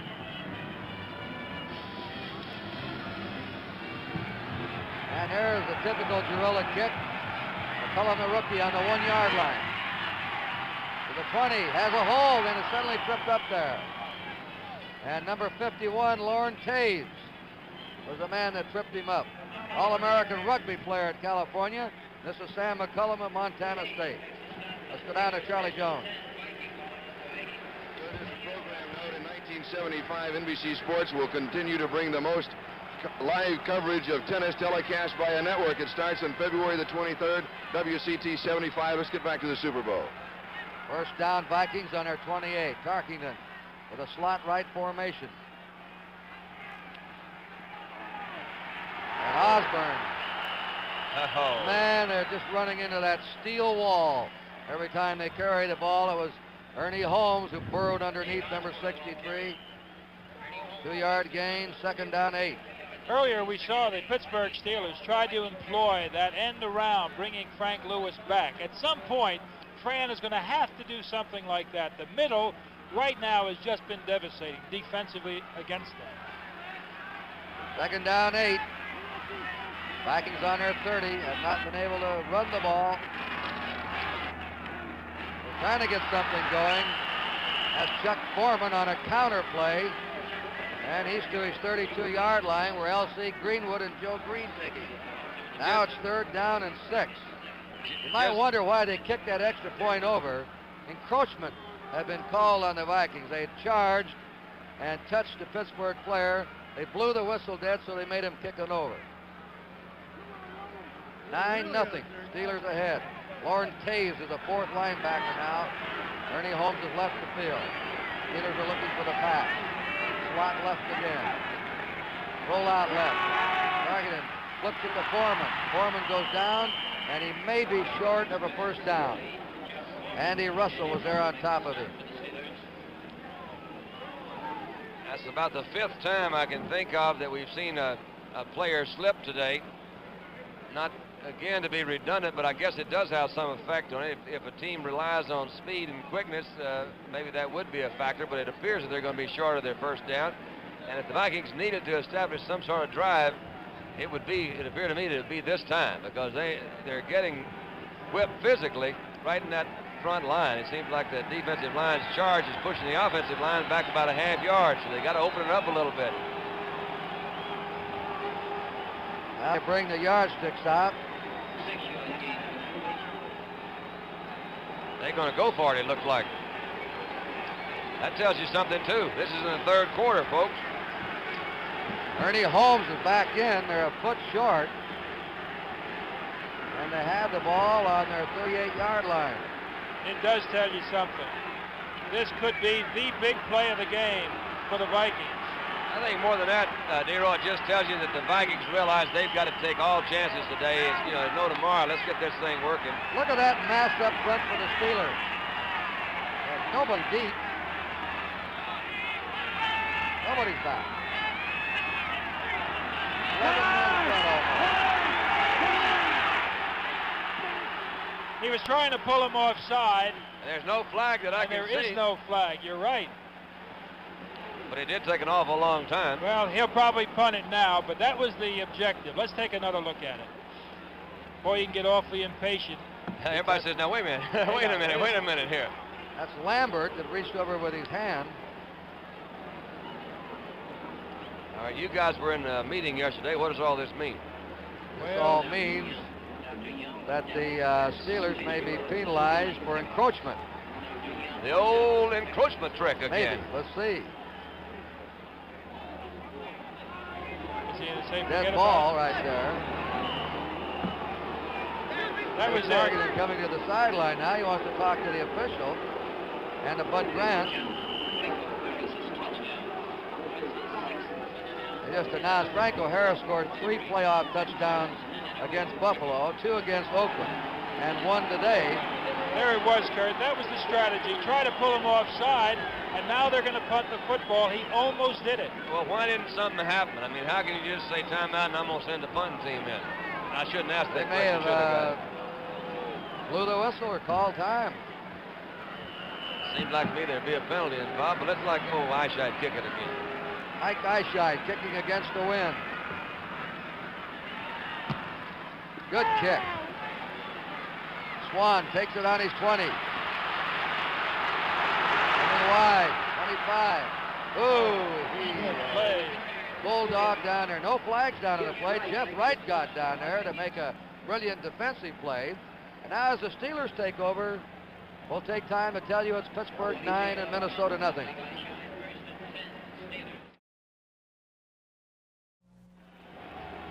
Pittsburgh's outside linebacker, Jack Ham. They've called that mysterious 4th down play for the Vikings. No play, no foul. We'll check further for you. Pittsburgh's ball, 1st down on their 26. Franco Harris coming out to the 30. Fumble. Big pileup. Now they'll untangle him. Harris fumbled 9 times during the year, lost 8 of them, but he's fumbled only once in the playoff. Here's a situation where someone had a shot at the fumble, decided to try to pick this up. There's a great hole again. Eller outside, Page inside. Now right here you're going to see an attempt to pick it up by Page rather than falling on it. Franco recovered his own fumble. The Steelers ahead 9-0. They're on their 36-yard line. They have a 2nd down and a foot to go. He has 100 yards in this game on the ground. He had 111 against Oakland. He's over now. Winston stopping Franco Harris. Just gone over 100 yards rushing in the Super Bowl game. Pittsburgh on their 40.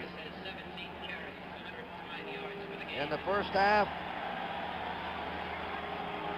the Steelers had 129 yards rushing to 11 for the Vikings.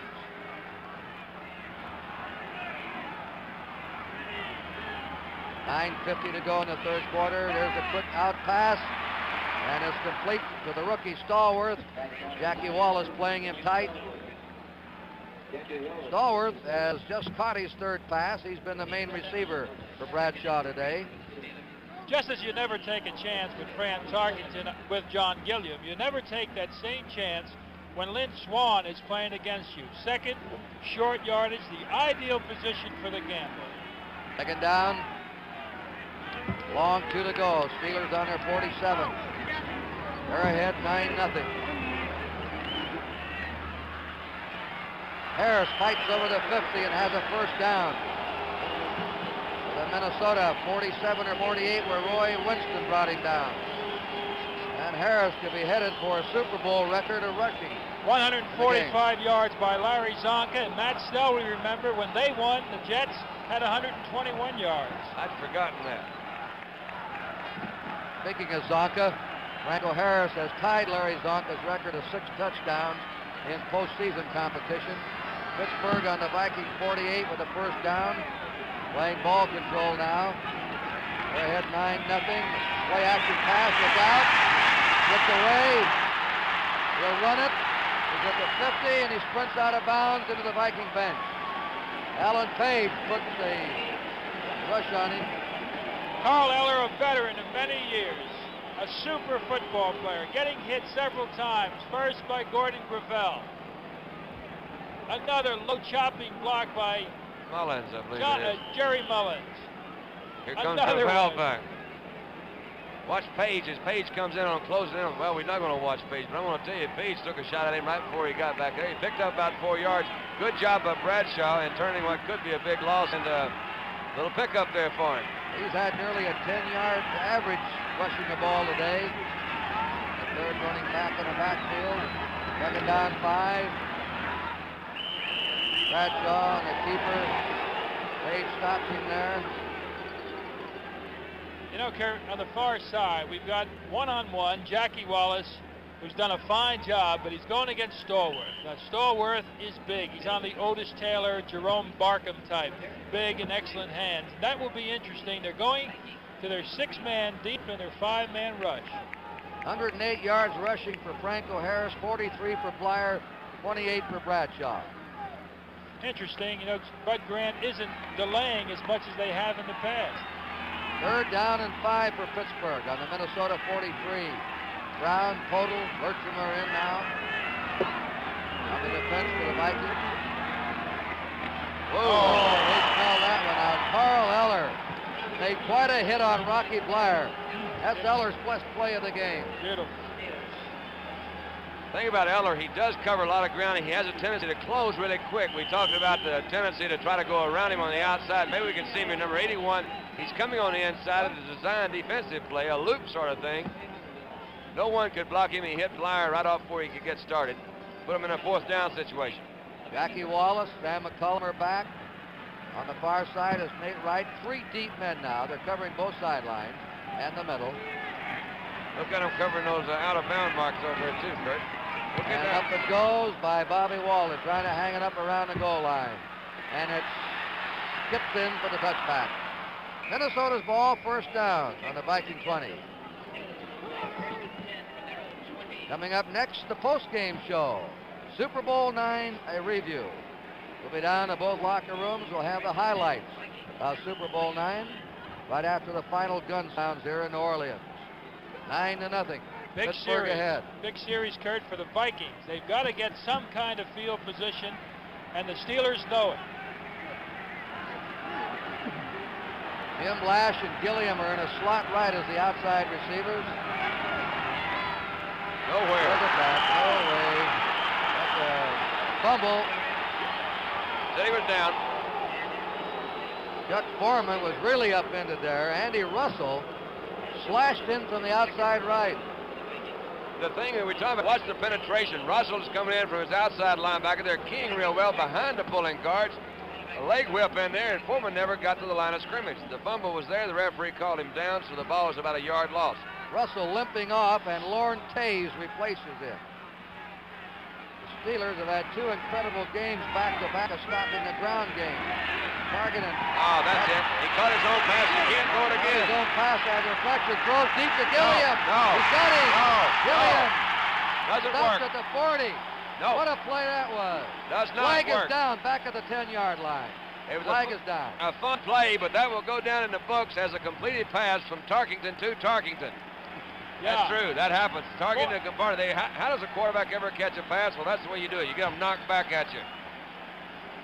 They've been trying this all day. Roll out to the outside. L.C. Greenwood trying to get good position on Ron Yeri. That's 6'6". He takes advantage of it, slaps it back. Who knocked it down? I didn't see. Was it L.C. Greenwood? Greenwood. Targeted, caught it, threw it again. There he goes. Well, it was the biggest play they've had all day, and they're probably going to get a penalty for it. Does that give you a clue how things going for the Vikes? Well, now he's got that situation where the interception, the possibility moves up very dramatically. That's a loss of a down and a legal forward pass. 2 men on the offensive team involved. Deflected to Tarkenton, and then Tarkenton to Gilliam. L.C. Greenwood's tipped about 3 passes today. Look at those yards rushing. Pittsburgh now has allowed 42 yards rushing against Oakland and Minnesota. It is 3rd down. 11 to go. All right. There's a good burst by Osborne. That's the biggest gain they've had on the ground. They caught him in a different defensive set, too. Bursting through. Taves hitting there. They got Seaman out of the middle that time, had a little quick trap up the middle. And they got a 1st down, and the Minnesota fans roar. They haven't had too much to cheer about here in the second half. They fumbled the opening kickoff in the second half. Pittsburgh took it in. It's kind of surprising, Kurt, to see them get away with it, because the one thing they know is Fran did not want to be intercepted. So frequently, he pops it straight up at them. But that defense hasn't made many mistakes. 9-0. Pittsburgh ahead. Vikings ball, 1st down on their 30.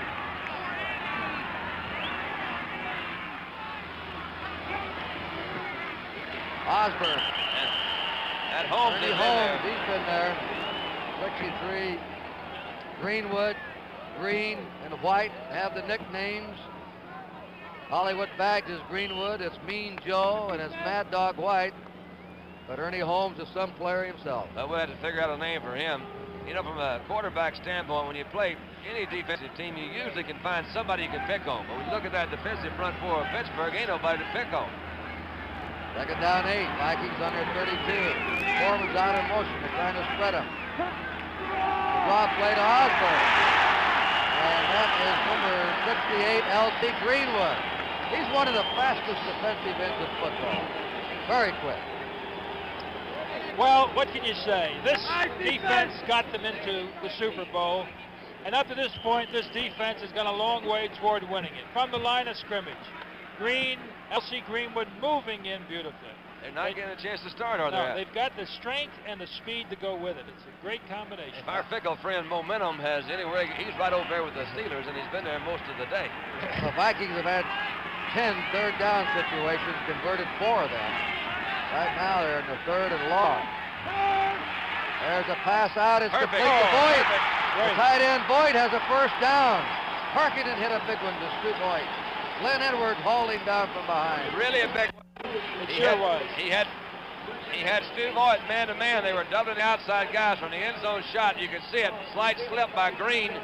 Tarkenton therefore has a little bit more time to throw. He rolls out. He's got Boyd running kind of a square out pattern. That one had to be right on the money. That was Edwards right behind him. Yep. Boyd ran a quick square out and a big 1st down. He got Jack Ham in a blitz that time, Tarkenton, and read it correctly. Get that man-to-man coverage and give me a little time, we'll throw it.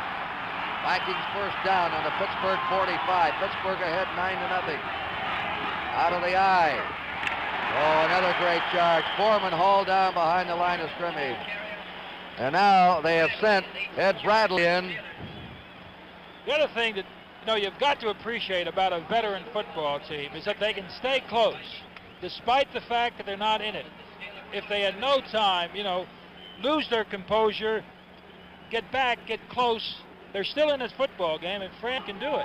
They just don't have enough variance in their offense. Now, I don't think, they're not being, they just can't run anything today. They're having a lot of trouble right there. 2nd down, 12 for the Vikings with the Pittsburgh 47. That was blocked again. It's intercepted by Joe Green. It was blocked by Dwight White. A flag is down and intercepted by Joe Green. Joe Green's 2nd interception of the year. Well, he's rolling out as best he can to get away from that rush. That rush has a way of catching up with him. And Green couldn't be happier, I don't think. I don't know what the flag is. Do you know, Kurt? Personal foul. but it's got to come Flipping. after the interception, has it? A change of possession. Flipping call against the Steelers, but they'll keep the ball in the change of possession. And that's the 5th tip ball today, or 4th. That just shows you what a pass rush they've had. When you deflect about 5 or 6 passes on a pass rush, you're really pressuring that quarterback. That quarterback remembers those things too, you know, because he's trying to do it. And when they keep throwing them back at you, that makes it, that's not the way it's drawn up. Steelers now have been penalized 6 times for 75 yards. They're ahead 9-0, their ball, 2:30 to go in the 3rd period. Bradshaw, to Franco Harris. Harris to his 46-yard line. Jeff Seaman helped by Jackie Wallace in that last tackle. Makes good pursuit, but they're still gaining good yards and continuing to the left side. There's Clack, and there comes Koch driving to the outside on Jim Marshall. Big hole. Seaman's pursuit does it, but good gain. 2nd down 4, and Franco Harris now has rushed for 114 yards.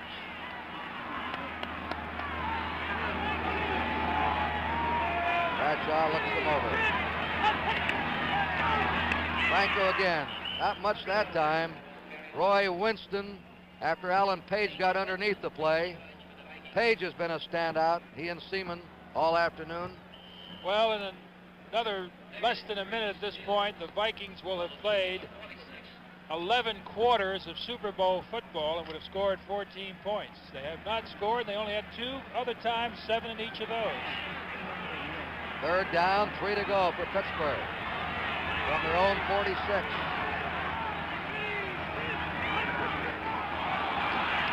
Quick pass, intercepted. Jeff Seaman has it. Probably going to be called back. I think Minnesota was offside. Yeah, it looks like Jeff Seaman right in the middle. Flag is dropped. I think the Steelers are definitely the sympathetic favorite down here in New Orleans today. You know, we did the game out in Oakland against Oakland. We did the one against Miami and Oakland.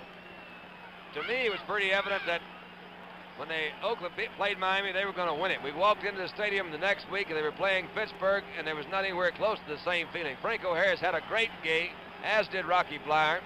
They gave Franco a game ball after the game. After the game, he gave the game ball to Joe Gilliam. They said, why? They said, well, it's Joe's birthday, and besides that, he's my friend. Steelers ahead, playing a ball control game now. 1:11 remaining in the 3rd quarter. Harris again slipping forward to the 47-yard line of the Vikings. Wally Hilgenberg there to meet him.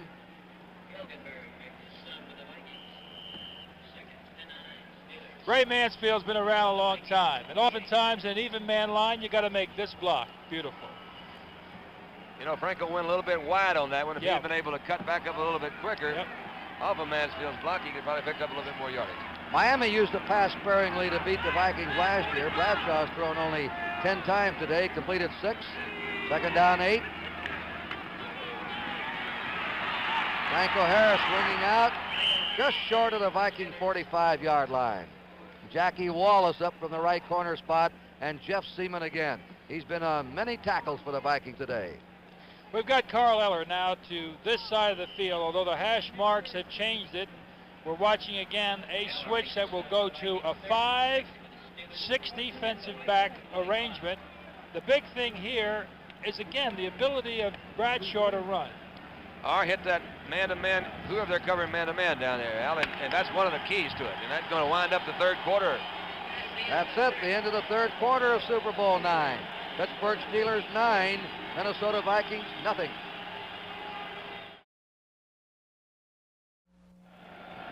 Preceding announcement furnished to the public service by the National Football League. Kurt Gowdy, Aldi Rogatis, Don Meredith into the 4th period. Andy Russell is still injured on the Pittsburgh sideline. Pittsburgh's ball on the Minnesota 45, 3rd and 6. Terry Brown, Randy Podel going in the secondary. The outside linebackers are out. Pittsburgh ahead 9-0. Bradshaw setting up, fires, incomplete to the tight end Larry Brown. He was covered by Terry Brown. Doug Sutherland took Gary Larson's place. Here's Black Jim putting the block on him. Ray Mansfield, the way the center will do it is move to the open man. That was Jim Marshall coming over the top. Total offense in the game, Pittsburgh 236 yards, Minnesota 122. Minnesota has 23 yards rushing, 99 passing. Pittsburgh 189 yards rushing, 47 passing. The punt now by Bobby Walden. Wallace and McCullum are deep. The short one. Fair catch called on the 23-yard line by Jackie Wallace. On the Vikings now, move to the attack, trying to get back in, and the score. The Steelers 9, Minnesota nothing. On that strange play when the Vikings had a 4th and foot, were going to gamble in their own territory. Long signal count by Tarkington. And then suddenly everything stopped and the Vikings punted. They ruled both sides offside. No play. They didn't get a signal. First down. Third Foreman has got to be a factor. We're going to keep our eye on him. Vikings on their 23. We have 2 reserve linebackers in for the Steelers right now. Tarkington shoots the pass, and he completes it to Foreman. All right, they had Foreman in the slot. One man was deep. Let's take a look at him. The man played for Miami. Such a super football player. He drives down, then goes to the inside. They're looking for him. That play is good for 6 yards. Now that's Jack Ham. Ed Bradley has replaced Jack Lambert. We don't know what's the matter with Lambert. Andy Russell has a bruised left thigh. He's been replaced as a linebacker by Lauren Taves. Russell may be back. I don't know for sure. Foreman on an outside sweep. He's brought down. Yeah, he was creeping. Al Blunt right in there on him, number 47. Let's take another look at Foreman. He's their ace. He's the man they're counting on. This is a ground level shot led by Dave Osborne, but that defense just swarms all over it. Andy Maurer leaving the play, Mel Blunt making the tackle. Dwight White goes out now, right in, and Steve Furness, number 64 from Rhode Island, is in. White, all week in the hospital with a virus. Finally, may have run out of gas here. Yeah, he may have, but he sure has gone a long way. Or he may have a bad knee. Played quite a game. The man that was sick all week. 3rd down and 4 for the Vikings. Targeted setting up down the middle. It is tipped away. It was intended for Foreman. Glenn Edwards was there, 27. Wagner was on him too. They double teamed him. And all right. Foreman's the man, as Aldi He sure is. Coming out of the backfield, and they know it too. They, the Pittsburgh Steelers, they're doubling this man. This was close to being an interception. Bradley pumps him. Almost. That causes interceptions. You saw Foreman start to go inside, then see Edwards, he backed up. That's Tarkington was throwing where he was supposed to go. Luckily, he didn't intercept that ball. If they'd been thrown a bit lower, it'd been an interception for Edwards. And the punt by Eyesheye. High end over end. Fielded by Swan on his 35. Breaks away, comes over the 40, and is down on his 46-yard line. Swan averaged 14 yards a punt return during the season. Doug Kingsrider was the man that nailed him. That's Dwight White. Timeout with 13 minutes to play in this game. And the score, Pittsburgh 9, Minnesota nothing. The Pittsburgh Steelers sitting on top of a 9-0 lead. There it is. That line of scrimmage, the Steelers have dominated. 13 minutes to go. There's a fumble, and the Vikings have it. Vikings have it. Oh, Paul yeah. Krause, the veteran safety, 22.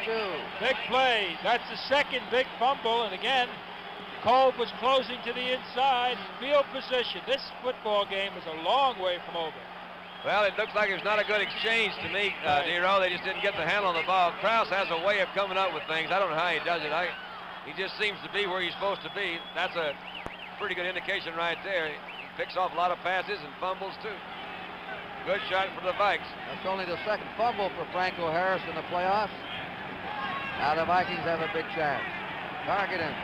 Going deep to Gilliam. And he's out of bounds. Flag goes down. Flag is dropped on Mike Wagner. Interference. Wagner saying, not me. Not me. Well, how many times have we seen Fran Tarkington do this? Well, go to his big man. There's the call right there. You see Wagner kind of easing into him, pushing him out of bounds, which is a good call again by the official. You can't do that. So they got him another good break. A turnover right quick, and now you're back in the ball game.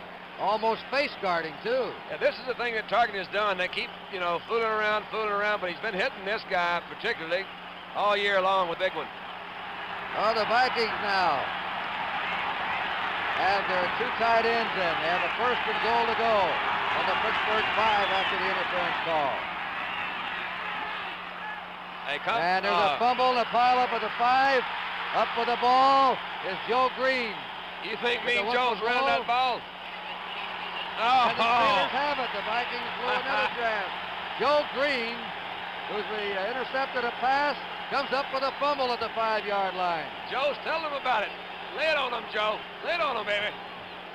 And ain't nothing to do it but to do it. Well, leadership is such a big part of everything, and this man is the leader. There is no doubt. Leaders are lonely, but they live such a good life. Here it is. Foreman's having such a tough time. Last year, he only got 18 yards. Didn't make a good handoff again. Green's looking for the ball. I think he reaches in there and takes it away from everybody. Now they call it down right there. That's a 3rd turnover against Minnesota, 2 against Pittsburgh. There goes Franco. Boy, he's piling it up now. That's what the Vikings have not been able to do, Kurt. They've not been able to give the ball to one of their backs all day and to pick up 5, 6 yards. They just haven't been able to do it. From the end zone camera, you see again a little counter move. He's coming back over the middle. Is that Clack in front of him? Right. It is. Good block on Krause, coming right through the middle. Good execution. But they've been doing this, and Franco's their man. 2nd down, 2. Franco Harris now has 126 yards in the ground. Little over 12 minutes to play. The Steelers ahead 9-0. Harris trying to bull for that 1st down, can't get it. Looked like the same play. Well, the thing we've got to keep in mind is 9-0. Despite this incredible effort, and it's one of the best defensive efforts I have ever seen, we must say that the Vikings, their defense has done a fine job. It's only 9-0, so no one has moved it that well. Well, that's just telling it like it is, D-Roll. Lynn Swan goes out, and Mike Webster comes in at center now. He's the man they use on snaps. This is a 3rd down play. 3rd down and 2. And the Vikings were up and stop him short. Rocky Flyer hit by Alan Page, number 88. And now the Steelers must punt. And they're punting against the wind here in the 4th period. Jackie Wallace will be going back. They've come awfully close, Kurt, several times to blocking punts. They've really been putting a big rush on, particularly from the right side. Bobby Walden. Only one man back, that's Jackie Wallace. He's in Pittsburgh territory. He's shortened up because of the breeze. 20-mile-an-hour wind that Walden is punting into. Look out! He got it. Blocked. And it's a Pittsburgh touchdown. Holy mackerel! Oh-ho! Terry Brown recovered it.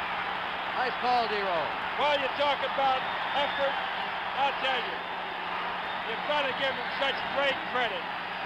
I believe Matt Blair blocked it. Matt Blair, 59, let's look.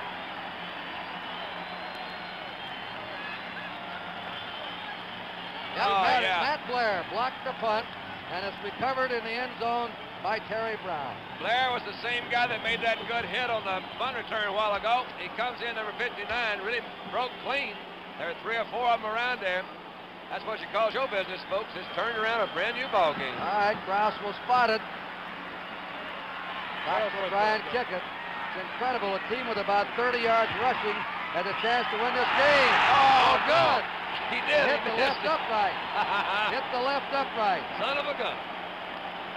And now the Vikes will kick off, and the score is Pittsburgh 9, Minnesota 6.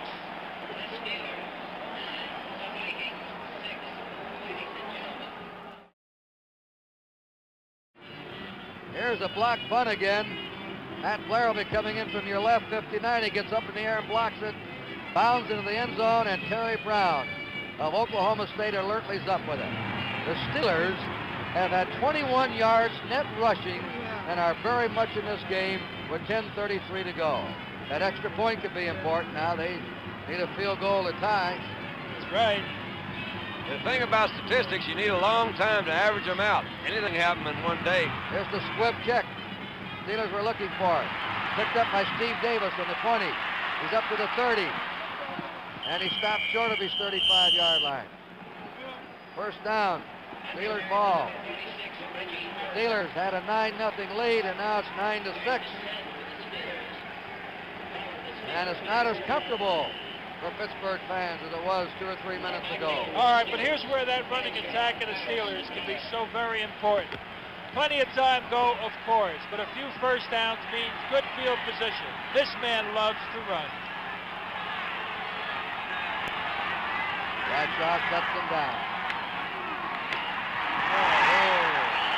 Oh, yeah. Seaman really rocked Franco Harris. What a difference a touchdown makes. That's right. Is he playing football, though? That man, 88, and that man, 50, Jeff Seaman. They've been the Viking defense today, Seaman and Page. No gain. Steelers ball on their 34. Remember, they're going against a strong wind in the fourth period. Second down, 10. Stallworth and Swan to the right receiver. Dwyer and Harris have gone all the way as running back. Cutting back. Here's a big gain over the 40. And after the 42 is Franco Harris. Good effort by Franco, because that was pretty well stopped up defensively, too. Didn't you think, Nero? Oh, yes. We said right along. You know, Don, here again, the finest asset right now going for them, and that defense knows it, is Terry Bradshaw's ability to run. I was going to say Franco Harris's ability to run, too, because I think he's the guy. Now, Terry doesn't want to run unless Franco can, man. You know, but so as long as Franco can keep picking him up some yards, he doesn't have to. Third down and 2 to go. Pittsburgh on its 42, leading 9-6. Gonna throw for it. Shoots it deep. And it's caught. Brown, the tight end, has a first down. Fumbles the ball. And let's see. Vikings got it. Minnesota has it. Jeff Seaman on it. Oh, yeah. Did they blow the whistle dead? Well, Kurt, the man was down. The whistle dead. The man was down. That doesn't surprise me a bit. It's still wild and woolly, and I love him that way. You love it wild and woolly, and we're seeing it now. All right, a good throw. I think it may have been a little bit behind him. Let's see. He had to come back a little bit, but it was still over. Is that Krause? No, that's right there. He comes back in, cutting back across. That's Wallace. That guy's played a good ball game. And Winston, they knock it loose. They call the ball down right there, so it's still the Steelers' ball. Pittsburgh's ball now in the Minnesota 28. This is hitting the way football was meant to be played. Jackie Wallace there. They're really popping, Don, both teams. Now, you see that ball coming out pretty quick. That's referee's choice. That's one of those decision things, and his decision was to give it to Pittsburgh. And down here in New Orleans, they have a way of stopping ball games when they don't like those decisions. Viking fans booing. Flags are down on a straight-ahead play. Rocky Blair, flags were dropped on the play. Paul Krause, the free safety, made the tackle on Blair. You start looking back into those up and butt plays we were talking about before this ball game. This could be a really big one right here, because they had a kind of, it looked like a whole new outlook, the Vikings did. They had a chance to get the ball back on a big gain and take over, but they didn't. So illegal procedure against the Steelers. Put them back in there. Backfield in motion. 4 turnovers charged to Minnesota, 2 against Pittsburgh. Vikings had quite a few turnovers against the Rams in the National Conference game. First and 15 for Pittsburgh.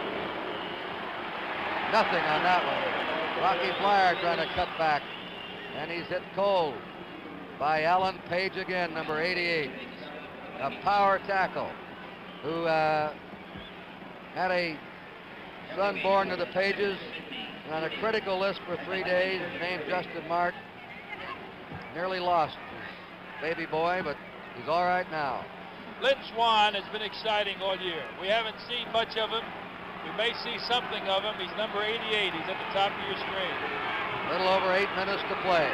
Pittsburgh ahead 9-6.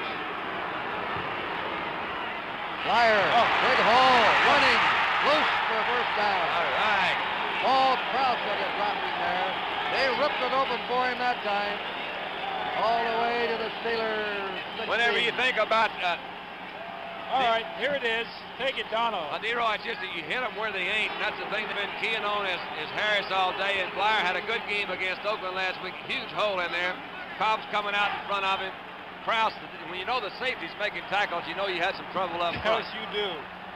This is a 50-yard drive now that Pittsburgh has going. First down on the Vikings, 16.5.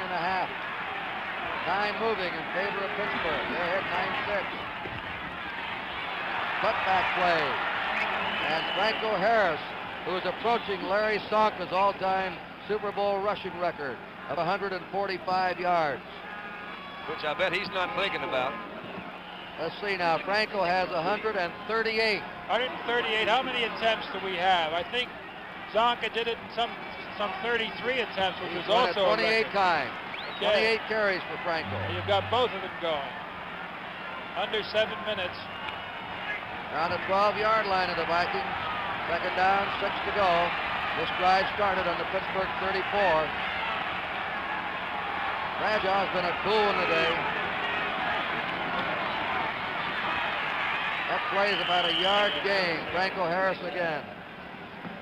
We're talking about Bradshaw all week long. The writers wanted to know his grades in high school, his grades in college, and he said, I'm tired of the intimation that I'm a dumb football player.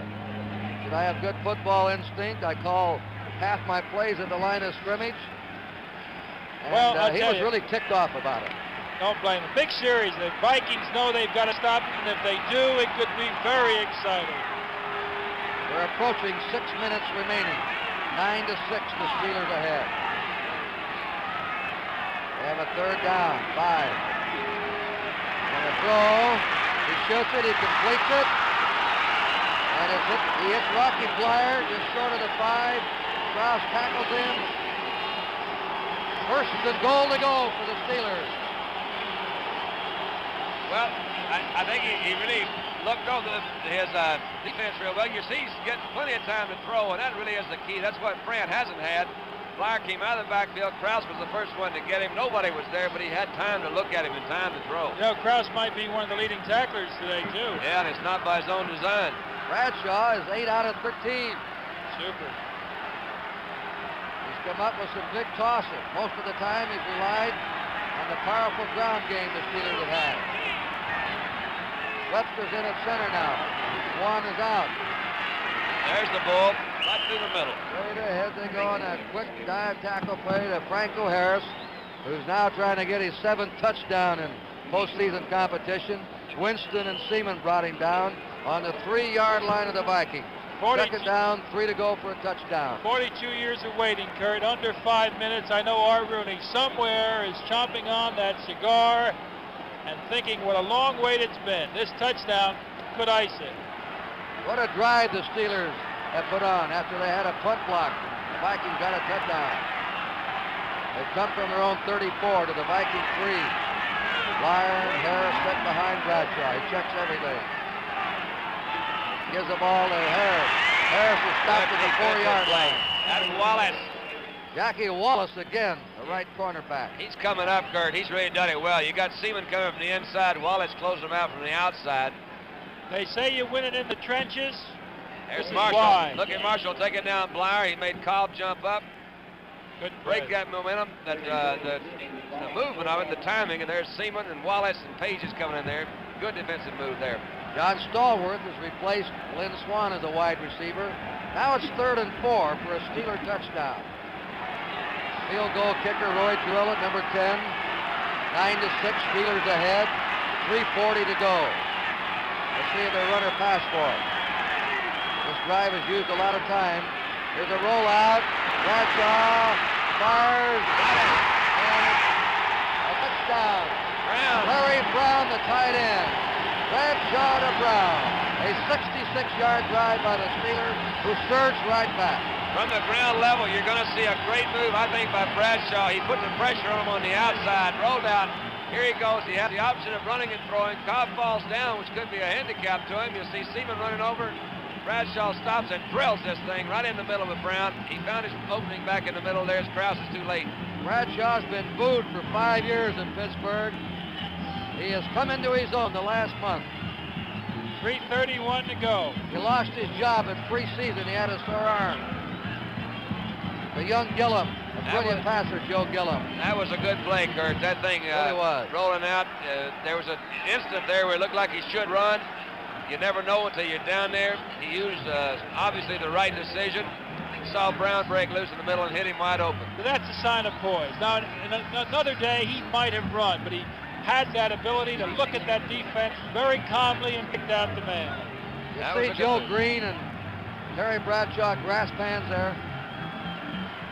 Everybody loves everybody when you win. 15-6 now. Steelers ahead. The point by Jarilla. Walden spots it. It's up. And the kick is good. That drive, 11 plays, consumed a lot of time, and now puts the Steelers 10 points ahead. We'll line up for the kickoff to score. Pittsburgh 16, Minnesota 6.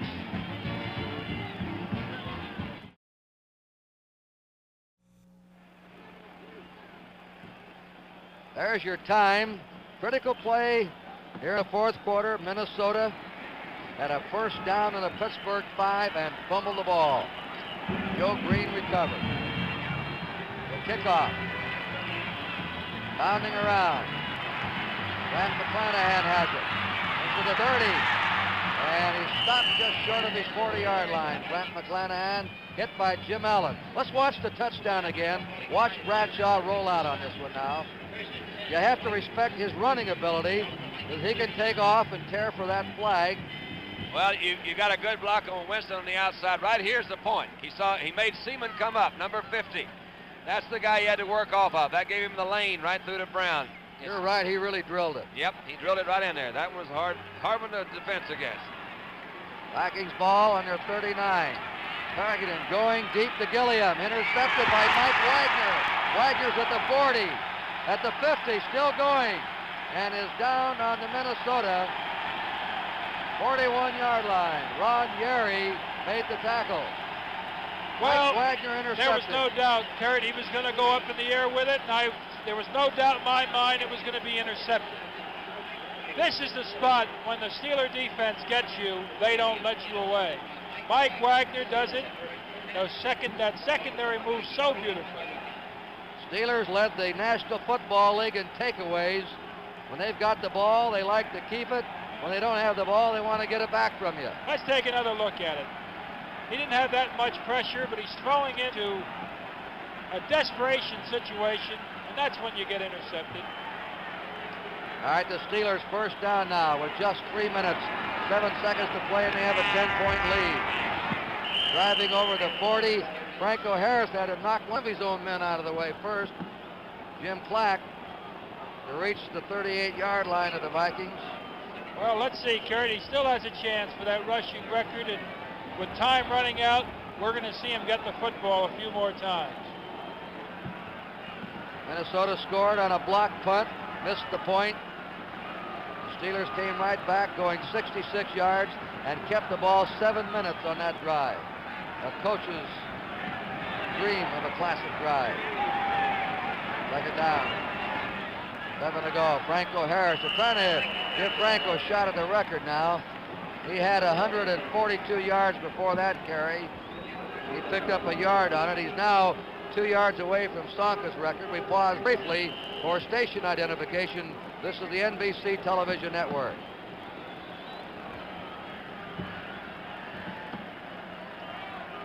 And we're approaching a 2-minute warning. Franco Harris has tied Larry Sonka's Super Bowl record of 33 carries in a game. A 2-minute warning.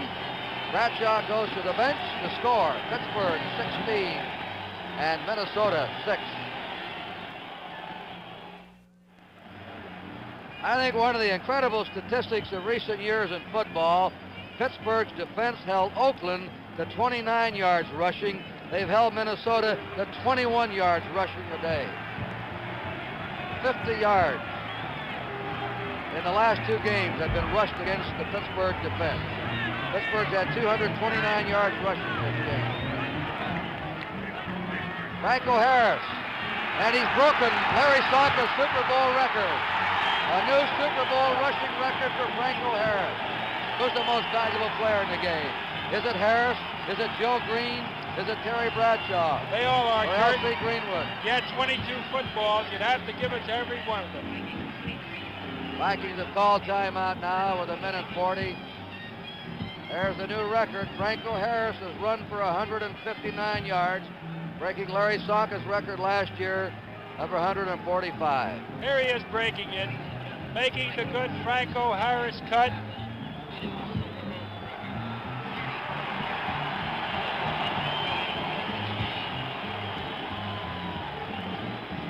Joe Green, Ernie Holmes.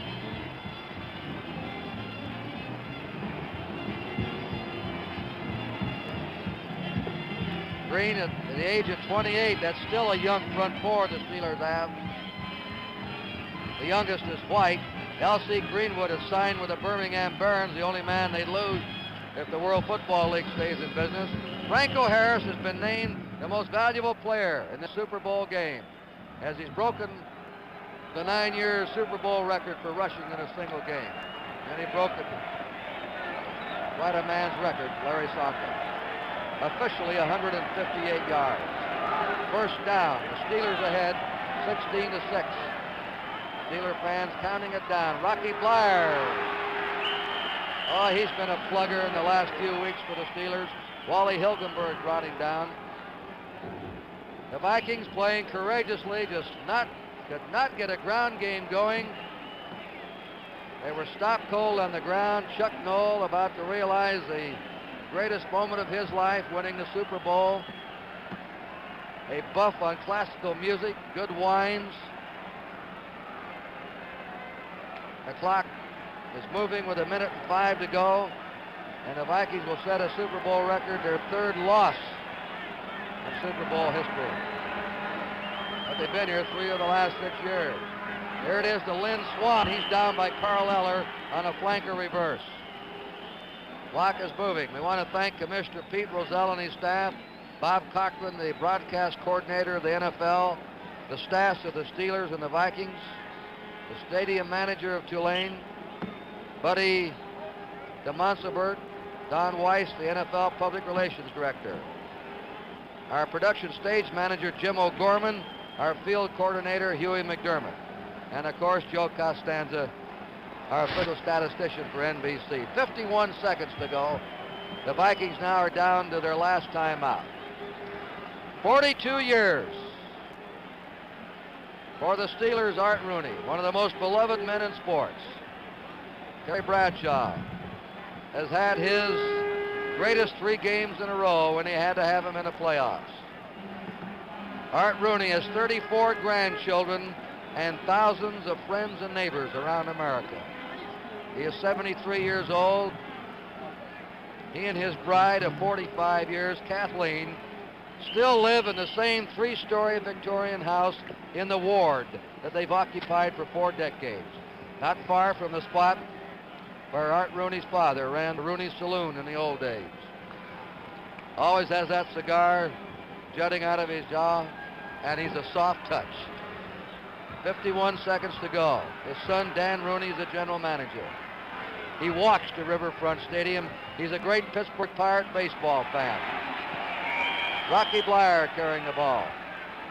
Art Rooney probably sees more Pirate baseball games than the other fan. He just loves sports. He was quite a center fielder and quite a boxer in his day. He has a brother, Dan, who's now Father Silas of the Franciscan order. Used to play baseball and football himself. They say he was the best athlete in the family. Coming up next, Super Bowl IX in review. Terry Bradshaw, right here close by from Louisiana Tech. Lost his job, gained it back midway in the season, and got better as each game. Has now reached a young peak. This is just his 5th year. He'll be their man from now on. They can't play 3 quarterbacks anymore the way he's performed. He's thrown 14 passes today, completed 9. He's run the club beautifully and done everything right. For the Vikings, on defense, Seaman and Alan Page were standouts. I think another incredible statistic, if you didn't see this game and you looked at the figures, the Pittsburgh Steelers did not have a sack to the quarterback, and yet they had a tremendous rush on Fran Tarkenton. 5 times they tipped his passes. This is Rocky Bleier. He's down. And the American Conference is now dominating the Super Bowl. This will be their 3rd win in a row. Miami twice, Pittsburgh today. Dallas interrupted the string. This will be the 6th American Football Conference win, the 3 for the National Conference. The offensive unit gets a hand. Franco Harris going off. Penn State's happy about his performance today. 37 seconds to go, and the Vikings are out of timeout. They're trailing 16-6.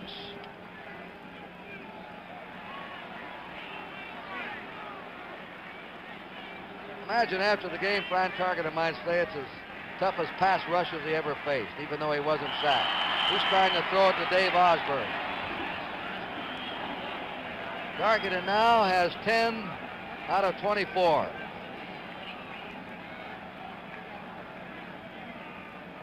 .33 seconds to go. Look at those yards rushing. 21 yards. They've held Minnesota. They held the Oakland Raiders, who had the best record in pro football until they were upended by the Steelers, to 29 yards rushing. They've been even better today, stopping the Viking attack than they did the Raiders. That's the defense. There's the flare out on a screen. It's Oscar Reed who's now in the game, and he's stopped by Lauren Taves, who's filled in for Andy Russell. Frank Harris says, we're number 1, and he's been number 1 today, the most valuable player. We're down now to 15 seconds to go. The Steeler fans counting it off. The Vikings trying to line up. An awesome physical team were the Steelers today. Up goes Harris. Joe Green. Pittsburgh, the Super Bowl chance. Chuck Knowles up there. Pittsburgh wins it 16-6. Chuck Knowles being carried off. They were about the worst team in pro football when he took over. They rebuilt by the draft, not by trading. They made every number 1 and 2 pick count. They're still a very young team. I would say their best years are ahead of them. A team that may not have even reached its peak, that just started to come into its own in the last 6 weeks of this season. And the future opponents are going to have some trouble. To the Vikings, another bitter loss for them, but their organization has been here 3 times now in the last 6 years.